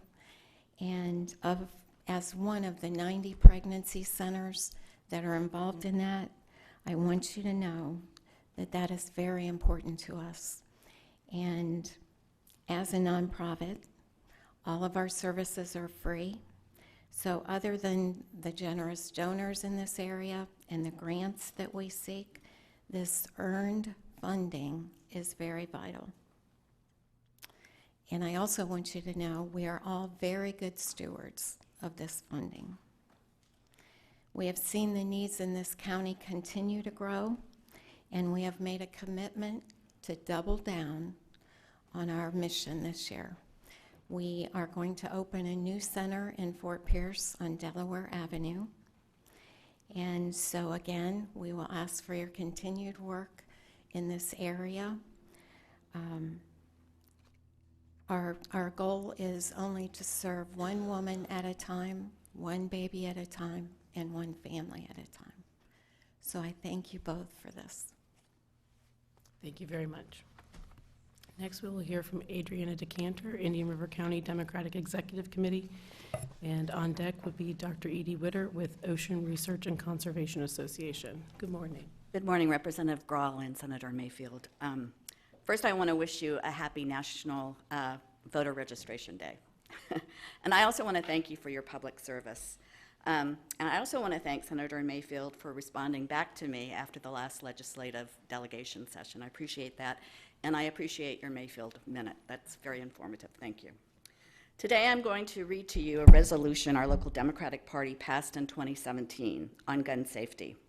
It will be dated in that since then we've had several more mass shootings in places like El Paso and Dayton, Ohio, and federal law has outlawed bump stocks. But we think it's important for you to hear from a large part of your constituency as you head into the legislative session this year. Resolution. Whereas although the right of the people to bear arms under the Second Amendment is unquestioned, it is also subject to reasonable regulation through appropriate legislation to protect public safety. Whereas this committee believes that it is irresponsible for legislators not to take reasonable actions to reduce the epidemics of gun violence that uniquely affects our nation on a regular basis, including Marjorie Stoneman Douglas school shooting in Parkland, the largest mass shooting in the U.S. In Las Vegas, the 2016 mass shooting at the Pulse Club in Orlando, and the 2012 mass shooting of children on Sandy Hook Elementary School in Newton, Connecticut. Whereas these shootings are emblematic of the types of gun violence that could be stopped or at least lessened if certain actions were taken by our state and federal legislators, therefore be it resolved by the Democratic Executive Committee of Indian River that we are committed to the long-term goal of reducing gun violence, and we do hereby support both federal and state legislative initiatives to ban the sale of military-style assault weapons, armor-piercing ammunition, high-capacity magazines or clips that can hold more than 10 bullets at a time, and sale of products intended to allow the conversion of guns to fully automatic weapons. Require all firearms buyers to be properly trained and to pass a stringent background check regardless of how, where, and from whom the weapon is purchased. Rescind all existing restrictions on the Bureau of Alcohol, Tobacco, and Firearms from using electronic means for record keeping relating to firearms and fully fund such functions, and keeping in mind the need to balance patients' rights and the public safety, save harmless healthcare professionals from liability if they choose to report to the government the identity of a patient whom the professional has concluded may pose a danger to themselves or others. Thank you very much. Thank you for being here. Thank you. Dr. Edie Witter, Ocean Research and Conservation Association, on deck. Dr. Graham Cox with the Pelican Island Audubon Society. Good morning, Madam Chairman, Senator. I am Dr. Edie Witter, CEO and Chief Scientist of the Ocean Research and Conservation Association. As I know you well know and have heard from other speakers today, water quality continues to devastate local water bodies and impact human health and safety. I want to thank you for your continued support of our Kilroy real-time water monitoring program and for the increase in funding for our Kilroy program last session. That additional funding has allowed us to expand our Kilroy monitoring network in the Indian River Lagoon to help identify and mitigate the sources of contaminants that are adversely impacting nearshore and inland water quality. This increased funding is a first step towards meeting the additional water quality monitoring needs identified by Governor DeSantis, Florida DEP, and the South Florida Water Management District. This legislative session, with your help, we hope to secure additional funding to expand our Kilroy monitoring network to Central Florida, to expedite our efforts to identify and mitigate pollution sources impacting our environment, health, and economy. We will be submitting a Senate Local Funding Initiative request and a House Appropriations project request, and would like to work with one of you to sponsor our request. Thank you for all that you do for our state and your continued support for a clean water and healthy Indian River Lagoon. Thank you. Thank you, Edie, and thank you for sticking with this. I know you've been working on this for many years now, and you've done a great job, and I'll be happy to sponsor the request for the additional funding, and I'm really happy that we got the additional funding last year as well to help. We need to know where the source, at the source, we need to be doing the water monitoring, and it's real-time water monitoring, and that has really been helpful in knowing where the point source of the pollution is coming from as well. So thank you for your efforts. It's hugely helpful, and we really, really appreciate your understanding of that and your continued support. Thank you. Dr. Cox, Pelican Island Audubon Society, on deck. Kylie Savoy with Quit Doc Foundation. Good morning, Dr. Cox. Good morning. My name is Graham Cox. I'm with Pelican Island Audubon Society on the board, and you have the piece of paper that describes our 4 priorities, so I won't read the whole thing, but I'll just say what the priorities are. Priority number 1, to fully fund at $300 million the Florida Forever program from the Land Acquisition Trust Fund. We've got to go back to that level of funding that we had before. We can't keep throwing just $5 or $10 million into it and hope it's going to solve the problems that we have here. Second, it was to allow the 5 water management districts, to increase their millage rates. For example, if you increase millage rates by 25 mils, that's $25 per 100,000 taxable value per year, it would generate an additional $450 million to be spent to implement projects that, for example, sewage treatment plants that we need, advanced water treatment plants, and convert septic to sewers. The third priority, the governor and legislature should require and fund the Florida DEP to eliminate sewage sludge, the biosolids, and its application on Florida's farmlands and ranches. We've got to go from a medieval system to a 21st century system to deal with biosolids. It's outrageous that we're spreading it around. And the fourth item is that we should repeal the prevailing party attorney fees provision from HB 7103. This is very simply that if a citizen wants to challenge a land use decision, they're going to be stuck, if they're not careful, they're going to be stuck with the costs of the attorney's fees. Now, I'm speaking from personal experience here. I will just mention one thing, that we're living in a confusing world, and that is somewhat disturbing. On the one hand, we have Congress taking money away from the Everglades, and at the same time we get a press release from Brian Mast telling us that there's more money for estuaries. It's confusing to everybody saying, what are our real priorities? If we're going to deal with water issues, let's deal with water issues and not playing with money, juggling the money around. I thank you for your time and your interest. Thank you very much for being here today. We appreciate it. Quid Doc Foundation, Kylie Savoy, and on deck we have Southeast Florida Behavioral Health Network and M. Berner. Good morning. Good morning, Representative Grall and Senator Mayfield. My name is Kylie Savoy, and I'm speaking to you today on behalf of the Tobacco-Free Partnership of Indian River County and Students Working Against Tobacco. The Surgeon General issued a youth epidemic advisory in December 2018, stressing the importance of protecting children from a lifetime of nicotine addiction and associated health risks. Since then, e-cigarette use among youth has skyrocketed at a rate of epidemic proportions. In 1 year between 2017 and 2018, the percentage of high school-aged children reporting a past 30-day use of electronic cigarettes rose by nearly 75%. Use among middle-aged school children increased by 50%. The U.S. Food and Drug Administration recently announced a series of critical and historic enforcement actions. The FDA's aggressive enforcement strategies target illegal sales to youth and the tobacco industry's kid-friendly marketing tactics. Please consider aligning future legislation in Florida with FDA recommendations to combat this youth epidemic. We cannot wait. Many communities are taking action to address e-cigarette use among youth and young adults. By incorporating e-cigarettes into existing tobacco statutes, preventing access to flavored e-cigarettes by youth, increasing price and tax policies, and retail licensing, along with educational initiatives targeting youth and young adults. Indian River County's Tobacco-Free Partnership has been educating local governments about the benefits of a tobacco retail license to cover all tobacco and vape products. These actions have the potential to close the enforcement gap between vape-only shops and shops that sell traditional tobacco products.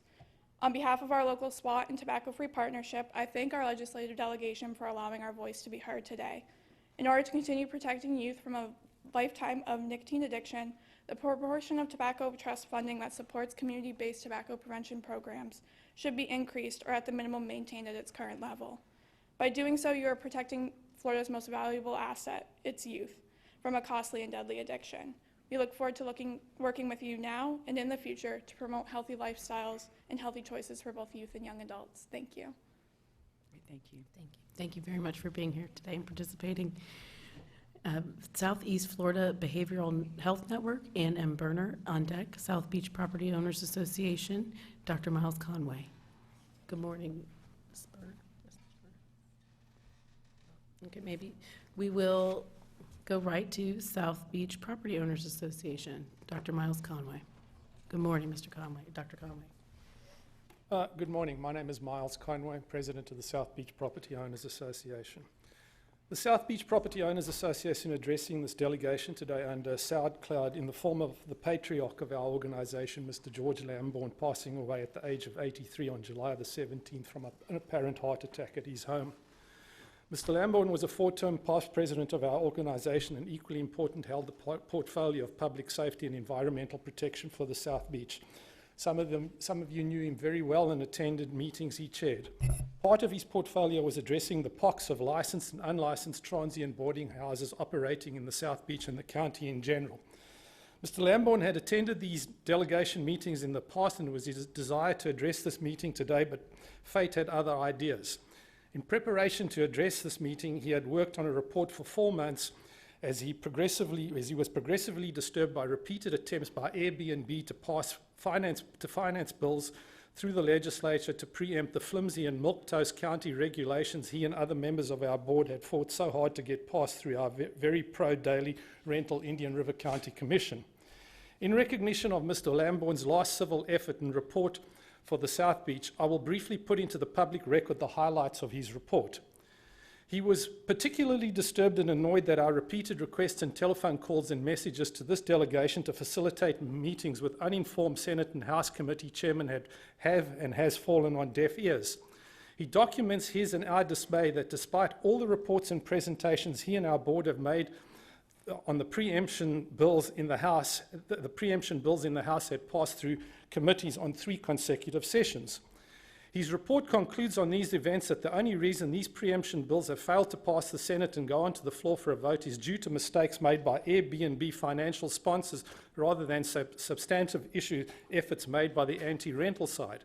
He cites the Airbnb Israel BDE boycott and alienation of the governor as an example. Mr. Lambourne's report thus concludes asking this delegation for any assistance is a failing and futile exercise and recommends to our board we cease doing so. Instead, Mr. Lambourne's report recommended we place in the public record via this and other meetings the following public safety warnings. Less than 20% of transient boarding houses in the state are licensed, and the DPBR is completely incapable of policing, licensing, or any other form of regulations. Evidence supporting this has been submitted to this delegation in the form of a 50-page report. Examples include the fact that 1, the traveling prostitution business uses Airbnb houses as accommodation of choice as risks of exposure are far less than such items as the Holiday Inn on Ocean Avenue. Following along these lines, mobile drug houses staffed by underage teenagers use Airbnb as the factories of choice for the same reason the traveling prostitutes use these houses. Numerous 3-story structures with wooden decks damaged by numerous hurricanes support the weight of scores of Airbnb drunks partying on these decks, and is a matter of time before one collapses with fatalities. One particular South Beach in home's deck damage was reported to the Senate in 2017, and the DPPR to this date has still not inspected this home for safety. Mr. Lambourne was not to know that his public warning came too late for 51 people, including a baby in arms, when in Wildwood, New Jersey, 50 miles from Mr. Lambourne's birthplace, a 3-story transient boarding house collapsed, pancaked onto the renters below, including their baby in arms 3 weeks ago.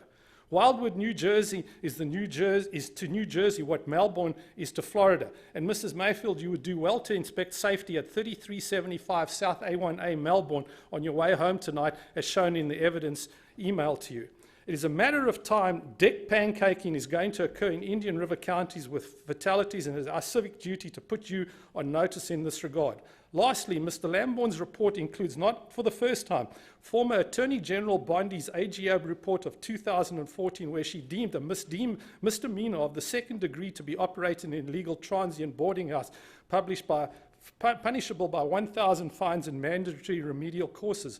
Local law enforcement, the state attorney, and the DPR have never once enforced former General Bondi's loud words and laws.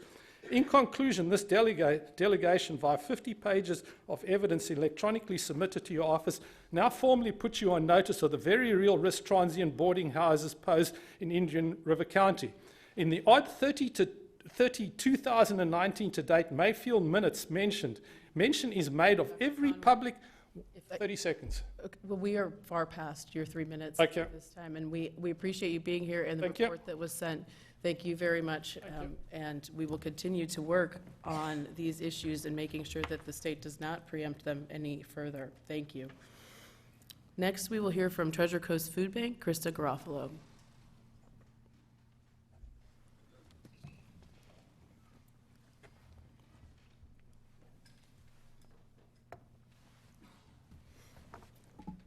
Thank you very much, Representative Grall and Senator Mayfield, for having us here this morning and for all of your prior support to many of the programs and the projects that we've done over the years.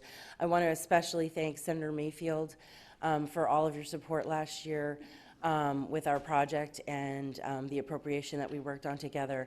It never would have gotten as far as it got through the legislature without your passion and your persistence in getting it in front of the right people and talking to the right people for us, and really being a champion for our organization. So we very much appreciate that, and thank you again for everything that you do for us.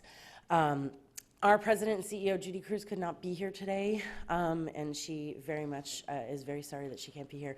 But I do have our Vice Chairman of the Board, Carl Zimmerman, here with me for the presentation. So I'm going to hand it off to him. Ladies, good morning. It's good to see you both, and thank you for allowing us to be here today. We have before you our Farmers Fresh Invest project. We are seeking matching state funds from the legislature, an appropriation towards this project. It is a project that will open up new markets for local growers.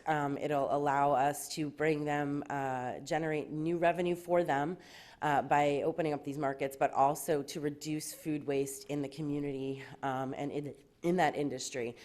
The way that we do this is through our state-of-the-art production kitchen that we have at our facility in Fort Pierce.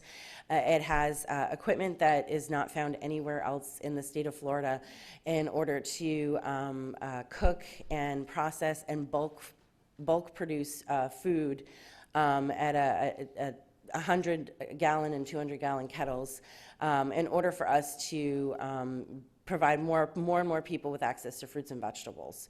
It'll open up our ability to provide these types of products to people in food deserts who don't normally have access to them because it costs too much for them, or they're not close enough to a place to access them. And it also will open up our ability to obtain more and more contracts with different schools for farm-to-school programs to be able to promote healthy eating and access to fruits and vegetables through those programs, but also the bulk food production aspect of it, which will allow us to provide prepared meals following disasters for after-school programs and for a variety of different congregate meal programs in the community. So it is a House-sponsored bill. Representative Dolores Hogan Johnson is our House sponsor, and the bill number is 2075. So we're just looking for your support on this. I know that we've been working with Senator Mayfield's office on this bill, and we just hope that you would be able to support us in this appropriation this year. Based on our track record in terms of all of the types of things that we do to provide food in the community, we very much appreciate your support on this. Thank you. Thank you for being here today. Thank you. Next, we will hear from Florida Cannabis Action Network. On deck is the ARC of Indian River County. Anybody from Florida Cannabis Action Network? Jody James? Okay, the ARC of Indian River County.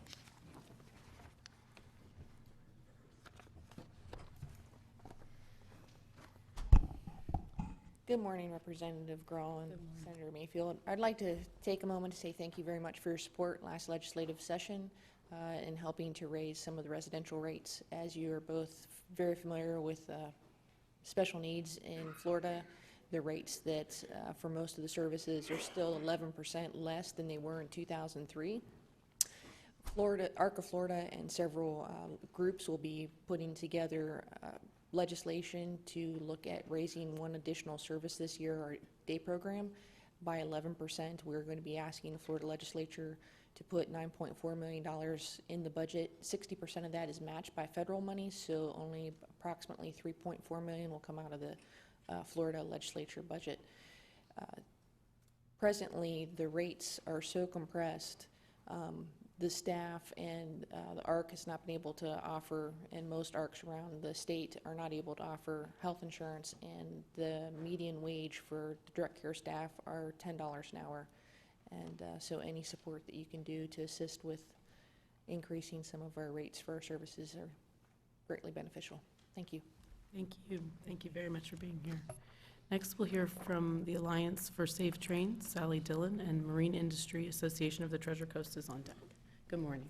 Good morning, Senator Mayfield and Representative Grall. Thanks so much for today's resolution. It's great to know you understand, and I'd like to share some facts to further assist you. 91 people have died since January 2018 on Florida's tracks. Since Virgin Trains, aka Brightline, began operation, 29 people have died under their wheels, which adds up to 53 deaths on the FEC corridor alone. Virgin will have you believe these people are foolhardy or suicidal, but the police reports do not always support those narratives. They're people from families, and no amount of victim blaming will explain why, according to the independent government study, Florida's railways are in fact by far the deadliest in the country. It's clear there are major safety issues. We always believed it was a bad idea to attempt to put 21st century bullet trains on 19th century at-grade tracks. Questions. Who will underwrite re-engineering of grade crossings that have streetlights in close proximity to the tracks? How will the cars clear fast enough? How will areas of foot traffic be made safe for people crossing to work and school? One only needs to look as far as downtown Vero Beach, Confusion Corner and Stewart, or historic Melbourne to know these tracks will spell tragedy and disaster without major safety modifications. Virgin has agreed to do a hazard analysis in just one county, which is not ours, but they won't share the findings. We deserve much more transparency and accountability from Virgin Trains. Already, Virgin Trains alone is killing someone on average more frequently than every 3 weeks, and across Florida, someone is injured or killed on average every 4 days since January 2018.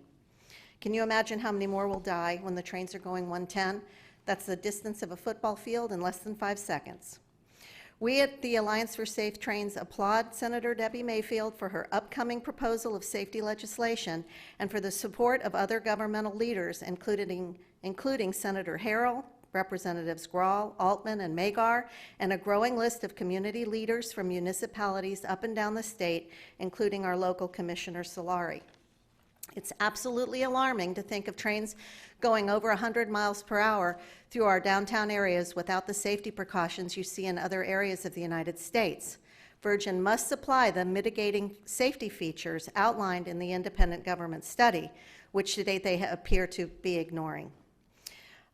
We at the Alliance for Safe Trains are also watching the expenses that are falling on taxpayers. Millions in annual safety equipment maintenance, grants for patrols to actually levy fines on pedestrians that Virgin Trains calls trespassers.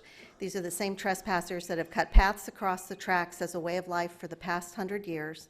Grants for pedestrian bridges and tax-subsidized private activity bonds. These are all examples of taxpayer money being used to fund corporate capital shortfalls, and we were told by Virgin that this project would not be financed by taxpayer funds. We thank you again for bringing safety on the rails forward in the state legislature, and I'm asking the community and community leaders to look closely at what will soon be our reality if action isn't taken, and to offer you their energetic support. Thank you. Thank you very much. Thank you for being here. Marine Industry Association of the Treasure Coast. Then after that, we will give the two organizations one more chance, Southeast Florida Behavioral Health Network or Florida Cannabis Action Network. Marine Industry Associations of the Treasure Coast. Anyone? Okay. Southeast Florida Behavioral Health Network and Florida Cannabis Action Network. Okay, thank you. At this time, we will move on to our individuals that have requested to speak and those speaking cards that have been turned in. I'll remind the group that we are limiting these comments to 3 minutes. As always, though, our offices are available to provide more information and to spend more time understanding the issues that are important to you. First, we will start with Paul Zelno, who is a member of the Republican Executive Committee. Good morning. Good morning. Thank you, Representative Grall and Representative Mayfield, for this opportunity to speak to you. My name is Paul Zelno. I'm at 137 38th Court in Vero Beach. I speak today as an individual, but in disclosure, I am a member of the REC here in Vero Beach Republican Committee. I rise today in support of repeal of Senate Bill 7076, which includes provisions of the red flag law. We ask for repeal on the grounds that such law violates citizens' Second Amendment rights, Fifth and 14th Amendment right to due process. We ask you, our representatives, take a strong stand in support of Representative Mike Hill's bill, currently pending Bill number 6003, that will repeal the red flag law and its provisions. The red flag law will soon allow for family members as well as law enforcement to seek a court order to remove firearms from those reported to be a danger to themselves and others. This will provide opportunities for citizens to file unwarranted claims against law-abiding citizens and use the law as a sword and not as a shield for gun confiscation. For example, since the law has been put into place, over 450 citizens had over 200 firearms confiscated and 30,000 rounds of ammunition. Recent published reports from FloridaPolitics.com and GunpowderMagazine.com revealed a PAC fund contribution called Every Town for Gun Safety, funded by known gun control advocate Michael Bloomberg, to contribute $500,000 to a PAC fund called Innovate Florida, whose recipient was the Florida Senate President Bill Galvano. Our message to those who engage in this activity is clear. Our Constitution is not a flexible document, but an enduring covenant. Any activity that resembles a quid pro quo, we find unacceptable. There is no proof that such laws passed on emotional response for political expediency works for public safety. The city of Chicago is such an example, with some of the most difficult laws against guns, but yet has the highest mortality. Such facts are underscored by the practical reality of today's society. Police departments are hamstrung with budgets, and with cuts in budgets, so comes reduction in services. On an average day in one major city in the United States on September 23rd, 157 calls to 911 were dropped, and 1,000 calls, the general number, were dropped. It is therefore a fact of law and practical necessity that the individuals are responsible for their own safety, and police protection must be recognized for what it is, an auxiliary general deterrent. I'll close with the Second Amendment. The Second Amendment does not apply to semi-automatic rifles, bolt-action rifles, or pistols or revolvers. The Second Amendment, plain and simply, restricts government. The technology of the firearm is irrelevant. The restrictions on government remain the same regardless of firearm. The Second Amendment was not written to grant permission for citizens to own and bear firearms. It forbids government interference in the right to keep and bear arms, period. Thank you, Mr. Zelno. Thank you. Thank you for being here. Next, we'll hear from Lamar Notar-Giacomo, and on deck is Christy Corrigan.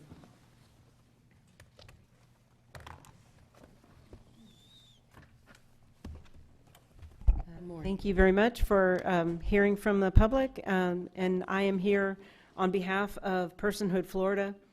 Personhood Florida is a nonprofit, nonpartisan organization working to protect all innocent human life without exception.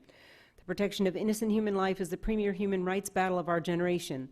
The United States of America is one of only 7 countries that allows abortions after 20 weeks. The other 6 are Canada, China, Netherlands, Singapore, North Korea, and Vietnam. Abortion groups like Planned Parenthood are selling baby parts, including intact heads, and beating hearts for profit. What civilized nation allows this barbarism against the most defenseless humans? In the state of Florida, we allow over 70,000 preborn children to have their arms and legs ripped off and their skulls crushed. In Florida, we've also allowed Terry Chavo to be starved to death. And right now in the state of Florida, seniors are being over-medicated to hasten their deaths. In Florida, we also have a booming bioresearch industry with little regulation to protect human life. We have a model language for a bill that will eliminate loopholes in parental rights bills and will protect all babies from the moment of conception. It will read in part, the God-given right to life of every human being at any stage of development shall be recognized and protected. We are looking for a pro-life champion to sponsor this bill in the Florida House and Senate. Can we count on you to sponsor or co-sponsor this bill and do everything in your power to move it through committee to the House and Senate floor? Children are made in the image of God. People only want to talk about the exceptions for abortion, but ignore the other 97%. The exception has now become the rule. How long must we wait for an end to the horrific practice of abortion? And I want to thank you both, Senator Mayfield and Aaron Grahl, for your staunch pro-life positions. We thank you for that. The other issue that I've been asked to put in one issue is defending religious liberty. I just want to read a couple brief stories. The Washington Supreme Court has again ruled against Christian grandmother and florist Barronelle Stutzman, who faces the risk of crippling fines for refusing to create floral arrangements for a same-sex wedding. The state's highest court unanimously upheld its 2017 decision, leaving Stutzman on the hook to pay thousands in legal fees for violating the state's non-discrimination law that protects on the basis of sexual orientation.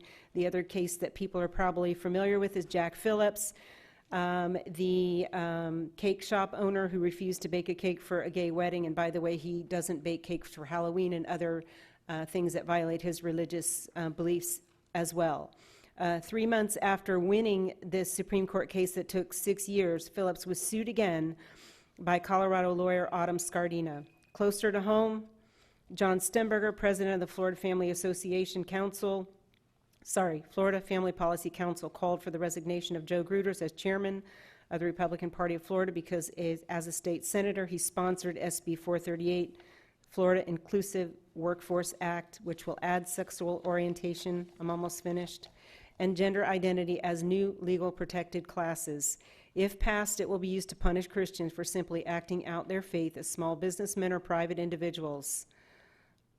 Please sponsor only bills that protect our core values and religious convictions. Thank you very much. Thank you very much for being here today. Mrs. Corrigan, we'll hear from you, and on deck is Elaine Brown. Good morning. Good morning. My name is Christy Corrigan. I am here to oppose SB 64. I'm a registered nurse who used to promote vaccines without question until my oldest son suffered a significant vaccine injury. He lost speech, eye contact, and physical coordination within 24 hours of receiving 2 vaccinations. My normally developing child regressed overnight, and I've spent the past 6 years learning everything I possibly could about what injured him. Senator Lauren Book wants you to believe there is a health crisis that justifies forcing patients to go against their religious beliefs. In her affidavit, Dr. Deischer explains many vaccines contain the DNA of aborted babies. This presents a problem to those of many faiths. We must respect these beliefs and the First Amendment of the Constitution. SB 64 also disrupts the doctor-patient relationship. This bill proposes a vaccine exemption review board determine a child's eligibility for a medical exemption. This decision should be made by the child's pediatrician. I provided you with ample scientific evidence to assure you hepatitis A and the measles are not public health emergencies for our children. In a developed nation like the United States, the MMR vaccine is even more dangerous than actually getting the measles. The science is there for those who take the time to read it. In 1994, Japan removed vaccine mandates and banned the MMR vaccine due to excessive injuries. Japan currently has the healthiest children in the world with the longest life expectancy. In contrast, the United States has one of the highest infant mortality rates. 1 in 6 of our children has a developmental disability, and over 50% of our kids have at least one chronic disease. America also has one of the most aggressive vaccine schedules in the world. Why are our kids so sick? Why did I receive 8 vaccine doses as a child, and today's kids receive over 69? Why have we allowed vaccine manufacturers to operate with complete liability protection for over 30 years? We must answer these questions before implementing strict vaccine mandates. There is no one-size-fits-all vaccine schedule that is right for every child. If SB 64 is passed, my son will lose his medical exemption because it is impossible to prove what he endured 6 years ago to a board of bureaucrats. I have one question for you. Do you want to take responsibility for what happens to my son if he is vaccinated and suffers another injury? The responsibility to care for my son lies with my family alone. Therefore, the decision whether or not to vaccinate him must be mine. Please stand up to this corrupt industry that is seemingly intent on stripping us of our most basic human rights. Stand up for freedom and vote no on SB 64.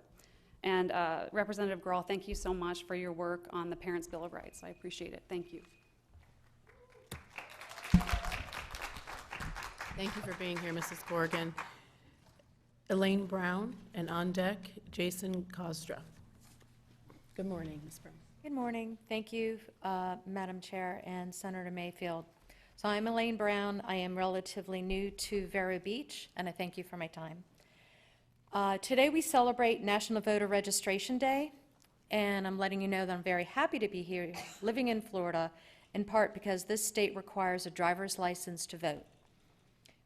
And I'm asking you, please don't take it for granted that what we have when it comes to our voting rights and voter integrity. One voice, one vote for U.S. citizens and for Floridians. It's one thing having a vote considered, canceled out by one Democrat or one Republican. It's something totally different having either of those votes canceled out by an illegal vote. I'm asking you to keep your eye on the Florida process, the voting process, that happens before you show up to vote. I'm talking about the voter rolls, how names get on and stay on the voter rolls. The list used when you arrive to vote or cast your vote by mail.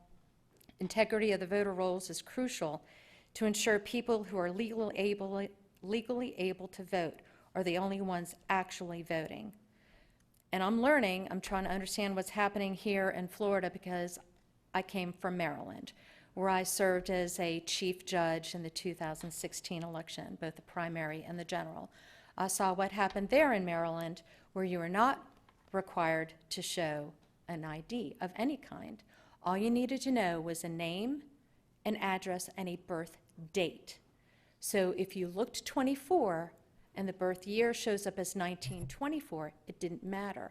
The person who's volunteering behind the desk there at the precinct can do nothing. Even a chief judge, alerted, calls up the Board of Elections, nothing happens. So, so what I don't know is what's the communication between Social Security office when somebody dies to the Board of Election to remove a person who is now deceased off of the voter rolls. When a person receives a driver's license, I'm trying to find out, can they fill out a voter registration form? Is it what we would call motor voter registration in Maryland? The provisional vote, which was a big subject at the last election here in Florida, just so everybody knows, because it was rarely stated and explained when it was discussed on TV, a provisional ballot is used to record a vote when there are questions about a given voter's eligibility. Whether a provisional ballot is counted is contingent upon the verification of that voter's eligibility. So I am asking for all of us, let's not take it for granted. Let's guard it, let's protect it, and let's strengthen it. And thank you for your time. Thank you. Thank you very much for being here. Mr. Cosra, and on deck is Nicole Campanelli. Good morning. Good morning. Hi, I'm Jason Cosra. I'm a resident of Indian River County, grew up here. And I wanted to talk to you today because a lot of legislation you're going to be looking at this session, I'm sure, is going to have to do with corrections and criminal justice. And what I'm thinking is that, once a person gets into the system, it's an uphill battle to kind of re-socialize them and get them back into society as, your everyday, working guy or gal.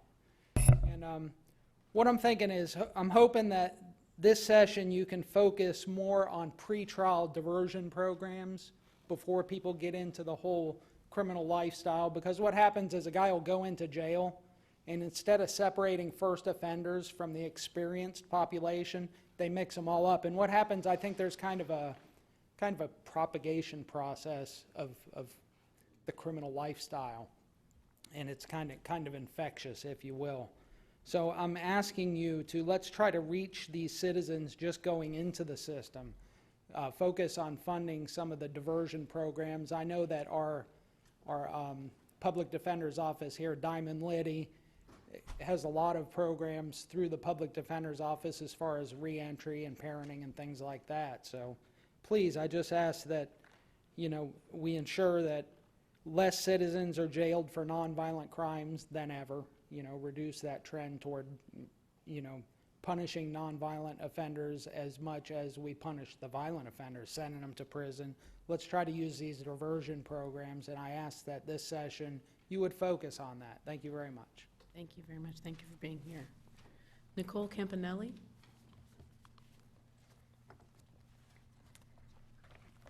Good morning. Good afternoon. Thank you for this opportunity to speak today. My name is Nicole Campanelli, and I am the mother to a beautiful 6-year-old boy, Vincent. I am here today in strong opposition of SB 64. This bill aims to remove religious exemptions for vaccinations. It will ban unvaccinated children from school, and it will limit access for medical exemptions for medically fragile children. SB 64 will create unnecessary, intrusive, and costly state bureaucratic reviews of our private medical decisions, as well as damage the integrity of the doctor-patient relationship, let alone the cost of implementing this new system for medical exemption review panel will be tens of millions of wasted tax dollars. Religious objections to vaccinations include mixing one blood with the blood and tissues of animals is forbidden, murder and abortion is forbidden, and vaccines contain aborted fetal cells. Under oath, Stanley Plotnick stated that 76 aborted fetuses had to be obtained for just one vaccination development study. If SB 64 passes, the state will be enforcing a one-size-fits-all medicine. With 70-plus doses of 16 vaccines, who is to say that how many more will be too many for our children to handle, when the schedule has already increased fourfold since the National Vaccine Injury Act of 1986 was passed? The NVIC of 1986 gives pharmaceutical companies who manufacture these products zero product liability, so parents with vaccine injured or children who have died in result to vaccines have to file a petition with the court and are compensated through the U.S. Court of Federal Claims. The total compensation paid over the life of this program is approximately $4.2 billion. We must retain the basic human right to oppose the government forcing any product or treatment on United States citizens, whether children or adults. The First Amendment cannot be more clear in its intent because it protects the legitimacy and integrity of all citizens who worship in a manner agreeable to the dictates of his own conscience without interference or scrutiny. This bill gives the government control over our bodies and mandating what we put into them. Once we lose on vaccinations, we will completely lose the right to sovereignty over our own bodies. There is no such thing as freedom if we are not free to determine what is and what is not injected into us. Thank you.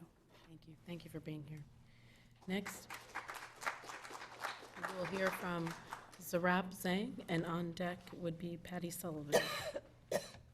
Good morning. Good morning. Thank you for the opportunity to be here today. My name is Sarah Zhang, and I am here as a concerned mother. I am here to speak about my opposition of SB 64. This bill ultimately eliminates religious exemptions and creates a review panel for medical exemptions. My daughter had an adverse reaction to her 6-month shots. She received 4 per the CDC schedule. She had an ongoing fever of 103 for a week, and her leg was inflamed at the injection site. After discussing previous reactions and family medical history, her doctor decided to grant her a medical exemption to avoid any further reactions or injury. If this bill passes, my fragile child's exemption will be reviewed by a panel of people who know nothing about my child or her history. And as a parent, that scares me because I know what's best for my child, as does my doctor. I am also speaking on behalf of my family and friends who hold strong religious beliefs about not injecting abortal fetal cells, monkey kidney cells, and bovine serum, which is also known as calf blood. Vaccines are not one size fits all. They come with risks, and where there are risks, there must be choice, especially when Section 13.1 on each vaccine manufacturer's insert states that it has not been evaluated for carcinogenic or mutagenic potential or potential to impair fertility. This bill is a drastic overreach and is purely unconstitutional. It violates your First Amendment right to freely practice religion. Thank you for your time. Thank you for being here. Next, we will hear from Patty Sullivan, and Richard Silvestri is on deck. Good afternoon. I want to thank you both for your service, and I know the many times that my husband and I have spoken with both of you, you've been nothing but cordial, listening, and then also took action based on what we shared with you. We've been residents of Indian River County for 8 years now, and we also serve as the state coordinators for an organization called parentalrights.org. which has everything to do with what several of these ladies have shared today. They referenced SB 64, which is, has been introduced by Senator Book. I would like to just draw your attention to two other bills that are of great concern. SB 46, also brought to you by Senator Book, and SB 208 by Senator Thurston. This is nothing new. These bills have been introduced, several of these kind of like-minded bills have been introduced over the last few years. And these two bills in particular by Senator Book are quite humorous, by the way, because both of them are the laws that are already in place. They just strike through everything that they don't like. And those things that they don't like have everything to do with religious freedom and parental rights. And so they didn't take time to write something on their own. What they did was they listened to somebody, like a corporation, and just did what they were told to do. So I would like you to take a look at those things, and I strongly oppose those. I represent over 20,000 in a database here in Florida of parents who strongly oppose those bills. But, however, let me just say this. Parental rights is something that used to be common sense. We all used to believe that a parent's right to determine what's in the best interest of their child in regard to their well-being, their upbringing, and their education was just common sense. It's our right. We brought them into this world. We're the ones who would be most concerned about, what is best in their interest. And there are two parents in this situation. What's going on all over this nation, and in particular right now here in Florida. And for the last 5 years, we've attempted to get legislation passed here in Florida that would put this stuff in the back burner, because we would be able to hold up a law that says, look, we all know that parents' rights are now a law. It's not just common sense. We can make it into a law. It's sad that we've had to come to that place where we've had to make it into a law, but that's what we have to do to take our rights back. So the last thing I want to say is Representative Grawl, let's hear it for Representative Grawl, last year introduced the Parents' Bill of Rights. And for the first time ever, we got through 3 committees. And we don't want to have to continue to put our finger in the dike with these other bills. What we do is we have a proactive bill that she's going to introduce, I believe, again this year. We have a wonderful senator who's going to do it as well. And if we can just all join together and get behind them and let everybody know in our county and everybody that you know in the state that we can support this and get behind something proactive, we can make a difference. And I want to thank you for all that you're doing. Thank you, Ms. Sullivan. Thank you. It's been a privilege to work on those issues for the last couple of years. Look forward to some successes this year. Next, we will hear from Richard Silvestri, and on deck is Cynthia Borg. Mr. Silvestri. Good.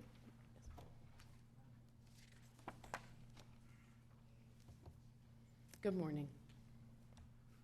I hope you're calling for me, Representative Grawl. I don't hear very well. I'm sorry. Richard Silvestri, Citizens Climate Lobby Treasure Coast Chapter, and also a member of the Floridians Against Fracking Coalition. And I'm here to ask you, either of the 4 of you, to sponsor a bill, co-sponsor a bill, or vote for any bill that would ban fracking. Now, a lot of terms are used for fracking: hydraulic fracking, acid fracking, matrix acidization. The point is, anything that injects high-pressure water into the ground that's laced with chemicals that we don't know for proprietary reasons what those chemicals are, I'm asking you to pass bills to do whatever you can to stop that from happening. This is about water. It takes millions of gallons of water to frack, and then when they're done, they have a flowback water that they have to dispose of, and they generally deep well inject this flowback water, which is a wastewater, again, with these chemicals and other things that are in it. You've had 4 other people stand up here and speak today, at least 3. Clean Water Coalition, Dr. Witter with ORCA, and Dr. Cox with the Audubon Society. I'm not sure what happened with the Marine Industries Association. As I said, I don't hear well. But those are 4 groups that were signed up to speak about clean water. Do we wait until, you know, the problem is with us, or are we going to stop it beforehand? So I'm asking you for your support on this. I have stood up here with this delegation, with other delegations around the state for the last 5 years, asking you for this same thing. When is enough enough? We've got to stop this before it becomes a problem. Thank you. Thank you. Thank you for being here today. Ms. Borg, and then on deck is Mr. Paul Westcott. Good morning. Good morning. My name is Cynthia Berg, and I am a registered nurse who's had the privilege of living in this wonderful county since 2003. I am here to raise awareness about the medical marijuana program in Florida. I grew up in Kansas. What we would say there is somebody got the cart ahead of the horse. Because as an RN, I could be asked, well, if I smoke marijuana, is this going to mess with my heart medication? What about that anti-arrhythmia thing? Is that going to be a problem? And you know what? I don't know. My doctors don't know. My pharmacist doesn't know. The CNAs don't know. The physical therapists don't know. The respiratory. We have hidden ourselves and insulated ourselves from the drug culture for, well, all my 25 years in the business because we're drug tested. And, you know, I don't want to know. You go to an outdoor concert in Florida, great thing to do. You smell that funny smell. All the nurses are running away from it because it'd be just my luck. I'd smell it and test positive and lose my career. So we've had 20 years of knowledge deficits. And what I would like, all I need is money. We don't have to reinvent the wheel. I just want money for education. My first resolution would be the Florida legislature will appropriate funds and create a Department of Health advisory board to retroactively educate all healthcare professionals to 2019 current standards and best practices. Number 2, the Department of H will establish an ongoing program for CEUs to get us up to speed with California. They legalized marijuana in medical marijuana, in 1996. There is a body of knowledge out there that knows this. And since I had back surgery, medical marijuana has helped me get off opioids. But guess what? I fell twice, 2 weeks. I'm a pain management nurse. If anybody should be able to navigate medical marijuana, it should be me. But it isn't. 3 weeks later, blew a hole in my eye and lost vision. For 3 months, couldn't drive. So we need ongoing CEUs. And thirdly, I would like to see the Department of Health and the Board of Nursing establish an educational pathway for a designation for an advanced practice RN to be a certified medical marijuana specialist. And this falls under the ARNPs with the clinical nurse specialist. There are organizations of which I have paid money to belong. That's all I've really done. And I have handouts, and on the back of here, these are places that you as citizens can warn your neighbors that there are concomitant risks with pharmaceuticals. Thank you, Mrs. Berg, for being here. Mr. Westcott, welcome. Good to be here this morning. I'm here, I'd like to address the Virgin Train issue. Senator Mayfield, thank you for your legislation that you've introduced regarding the regulatory gap and hoping to fill that. And where I'd like to do is take that and ask the question of why have they selected the business model that they have? And that business model is a train that's going to travel roughly 110 miles an hour here. It's about a 3 hour, 15-minute route between Miami and Orlando, getting you to the Orlando International Airport, where you then have to worry about ground transportation at a ticket price that is not going to be competitive. The car and the gray matter between our ears is the biggest competitor for the train. We're seeing a ridership that's not supporting the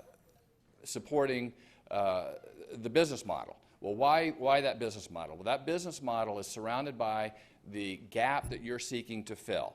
Specifically, they are a higher than conventional speed rail, which puts them in an area where there's little to no federal or state regulation. So if they had selected a true high-speed rail, they would have to be elevated, closed corridor, wherever, depending upon where you're looking at the specific tracks. Well, why pick a non-competitive business model? When I've asked that question previously in presentations that I've made, what has come to mind is the experience we all had in the 70s with the Ford Pinto. As you recall, the Ford Pinto, Ford made a business decision to maintain and continue a defect in their car because they had made the calculation that we can suffer so many lawsuits, so much loss of life and property, and write that off as a business expense. As your legislation is finding its way through Tallahassee, to the extent you can, I would invite you to pull that investigative thread to see what comes undone. Specifically, why that business model? Has part of their business model been to expose the public to greater risk because of the cost savings associated with finding that seam where there's a diminished regulatory authority?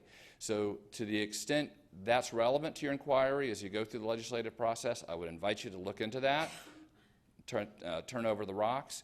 And second of all, I really appreciate it because while it's still under construction and we can ramp up the safety components to what's going to be built, we're all going to be better off for it. And I'm curious to see how they're going to respond as this legislation moves through. But I think that is an inquiry that we should all be wondering is why are you not being competitive? Why did you pick the slower train that nobody's going to want to ride? Nobody is wanting to ride because it costs more and it doesn't get you there any faster. Thank you. Thank you, Mr. Westcott. And thank you for your input on this. And I know that Senator Mayfield has done so much work and recruited another House member this year to be involved with this, and I'll continue to support all of those efforts on the House side as we try and get the answers to those questions and make sure that we can do all we can to keep Floridians safe. Next, we'll hear from Elizabeth Bublitz, and then on deck is Melody Hearn. Good morning.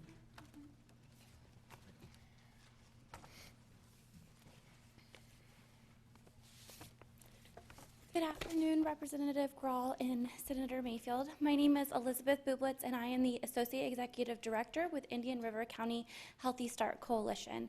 I'm here on behalf today for Ms. Andrea Berry, our Chief Executive Officer. Just to provide a little bit of background for you and everyone sitting in the audience, Florida Healthy Start Initiative was signed into law on June 4th, 1991. After then, Governor Lawton Chiles coveted a group of community leaders and challenged them to develop ways to reduce Florida's alarmingly high infant mortality rate. In order to create a system of care for expectant mothers through this legislation, Healthy Start coalitions throughout the state were created. So, yay! The Healthy Start legislation provides mothers and pregnant women of newborn infants throughout the state with universal risk screenings to identify if they're risks or at risk of poor health outcomes and developmental outcomes.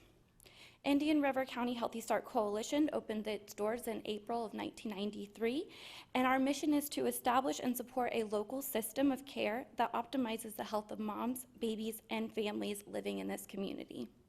This is achieved through our community partnerships, collaborations, and programming. I stand here before you today to really celebrate the great success of these collaborations, partnerships, and programs.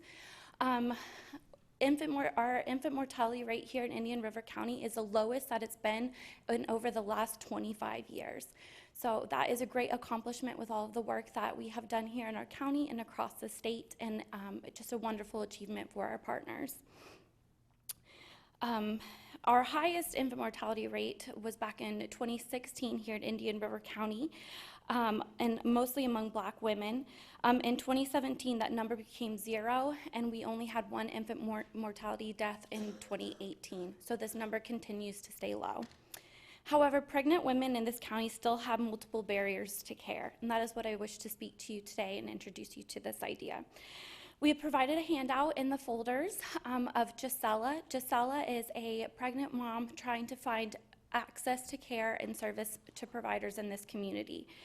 Our spreadsheet shows that she has to go to 9 different stages and processes to receive this care in an effort to get her enrolled in presumptive of eligibility of pregnant women, which is PEPW. Indian River County Healthy Start Coalition has partnered with organizations such as Cleveland Clinic, Indian River Hospital, the Health Department, and Partners in Women's Care, Partners in Women's Health, to make sure that this process can be streamlined. However, unfortunately, our state policies do not afford us to do this.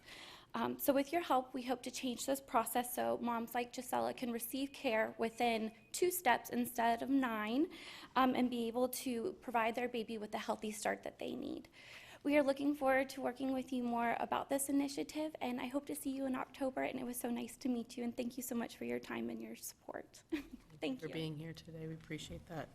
Melody Hearn is next, and then on deck is Roxanne Groover. Good morning. Good morning. I take my position as a parent, as an parent advocate on the National Down Syndrome Advocacy Coalition Council, as well as a governor appointee to the Family Care Council. Back in 2011, I applied, and within that year, I got appointed, and we represent the families and individuals with intellectual and developmental disabilities. So our mission statement, which has been changed in the last year by APD's recommendation through attorneys, used to say advocate, so I have to wear my parent advocate hat and then take it off and put on my Family Care Council hat, and I can only say that I empower and educate those individuals with intellectual and developmental disabilities and their families, partnering with the Agency for Persons with Disability, APD, to bring quality service to individuals and dignity and choice. We're about to lose that because we fear that under the mandated redesign that the House of Representatives and the Senate, as well as the governor, has put us families under, the APD, we are in legislation under 393.507, and we have been put in place as Family Care Council, governor appointees to give advisory to APD. I'd like to tell you that the report you're to receive by September 30th, which was your deadline, has not come before the Family Care Council. I have a brief summary, executive summary here of cuts to services that will render individuals that need that care, whether it's 24 hours a day or 8 hours a day, it's going to render them with needs that the community will have to pick up. And will they? We have faith-based religious organizations that want to help, but they can only help this much. So what are our families going to do? You're going to hear from them. You're already receiving letters, I hope. I hope to meet with your office here locally before the 30th, if we can manage that, or definitely we will meet in Tallahassee, because this report, we're asking that Family Care Council be beside Barbara Palmer as she presents this. We weren't given privy to it. They said you'll receive it when the Senate receives it. Not fair. In the representation of public government, we were supposed to be engaged in that process. So I would like to be that mother first, as a individual with Down syndrome who I had to go and fight Medicaid as well as ACA, and now we're hearing block grants, and I'm wanting education. If you can give me that education as to what they're thinking about, our individuals with this basic need of health and safety and other companions to be able to navigate their community and get employment, which is now being required for our individuals as far as possible, and the redesign of the adult day training, such as like our ARCs, our Helping People Succeed in South County. I do want to meet with you. Please make that available to me.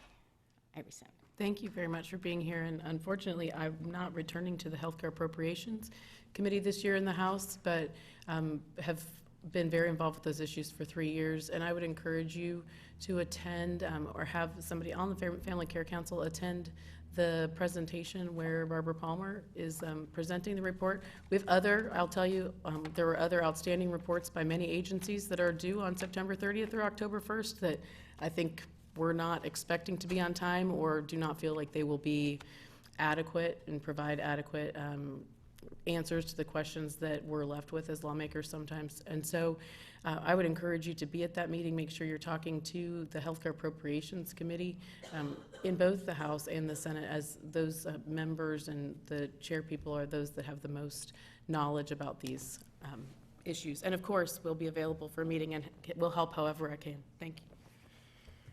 Next, we will hear from Roxanne Groover, and our final speaker will be Laura Moss.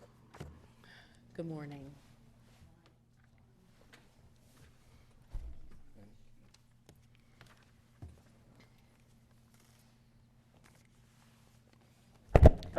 Good morning, Roxanne Groover, Executive Director for the Florida On-Site Wastewater Association. Thank you so much for allowing me to speak. I thought I submitted everything electronically, but apparently there was a glitch, so I apologize. I represent a not-for-profit that does on-site training. We also do on-site education. We work with rules and regulations. When I say on-site, we typically are talking about septic tanks, but what we are trying to do is serve as a educational forum, informational forum, because there are so many other options out there rather than your conventional septic systems. I'm an engineer by training. My graduate work is on nitrogen reduction, and we talked about this 20 years ago. I'm part of the Chesapeake Bay Group, and so for us in Florida, we act like it's new, and it's not. So all I wanted to do was introduce myself to this committee, to the folks that came forward into this meeting and things like that, to say we are a resource. We train your local contractors. We train your Department of Health. We like to be a resource. In fact, I believe one of your groups is coming over on the 3rd. At our training center, we have all the technologies available. So I just wanted to make sure that we don't have local representation as many of these groups do. We are a state, small, not-for-profit, but we always want to be available. Senator Mayfield, thank you so much for involving us in this process. You know, we'll be up there in Tallahassee as you need us as we move forward. We feel that wastewater is a very important part of what we're doing here in the state of Florida. We're 33% of that portion. We understand that we have some challenges, but we also have those technologies to address those challenges. We just haven't looked at those as closely as we should. So we will be up there just trying to be a resource for folks as we move forward when we talk about clean water in the state of Florida as it relates to wastewater. Thank you very much for being here. Councilwoman Moss, good morning. Good morning, Laura Moss, Vero Beach City Council. Thank you so much, first of all, to Senator Mayfield and Representative Grahl for your service every day, including today, especially today, listening to the people for hours because it's such an important part of government. Specifically, I have two requests. I represent the City of Vero Beach on the Treasure Coast Regional Planning Council. And we had a meeting last Friday, and as an information item at that meeting, the Bright Line train was discussed. And part of that information, and if you don't have this, I'll ask the city clerk to forward it to you. What was stated there was that construction would begin in our area, the city and City of Vero Beach and the county, in River County, in mid-2020. And it said that the train would be in direct contact with the local governments. So I checked with our city manager, and he informed me that he had had no contact with the train for about 6 months. So I requested publicly at this meeting that, and this is the Treasure Coast Regional Planning Council reporting on the train, not the people actually representing Brightline. But as a go-between, I requested that the council ask Brightline to please be in touch, with our city manager and also with the county representatives and Sebastian, any city affected by it, in a timely fashion. We don't want surprises. We want to minimize surprises and maximize safety. And I know you've both been working on this and really appreciate that, because if this is going to come to pass in mid-2020, that's not very far away. So we want to be sure that we've taken every opportunity to maximize the safety of this, if that's what's happening. But that's what the memo said. So I would ask your offices to be in direct contact with the city as well, and the county. Whatever you're working on that we should know, please let us know, because we've been operating in a vacuum, and not from your offices, but with the train. So whatever you can do to have Brightline and keep us informed, we certainly appreciate it. The second matter has to do with the Sadowski Trust Fund. I also represent the city on the Affordable Housing Advisory Committee, and as you know, those funds have not been going where they should for a variety of reasons, and I won't belabor it now. but it is so important. Just to let you know, locally, I began to represent the city on the Affordable Housing Advisory Committee in 2016. We met once in 2017, not at all, and 2018, 4 times. So we are really seriously working on this now. And when that money doesn't make it where it should, it not only harms the people it's intended to help, but it just destroys confidence in government, and that should be a concern of all of ours. Thank you so much. Thank you. And Councilman Moss, if you will let us know. I know that they have not been in touch with you guys. I have called the county, and I'm sorry I have not called the city, but I've been calling the county, and they have been in communication with me on when Brightline or Virgin Trains contacts them. And it's just not Indian River County, Brevard County is having the same issues of them not communicating on what's going on. So if you will just please make sure my office, and I'm sure Representative Graw's office as well, in the lack of communication, because Virgin Trains continually says we're communicating with the local government, and we know that is not true. But when they do, please make sure you let us know, because we don't want to say they're not and then just to find out that they really did. So that would be real helpful with us as well. We will do that with both offices. Thank you very much. Appreciate that. And I was remiss to not do this at the beginning of the meeting. We should take an opportunity to introduce our staff that is here.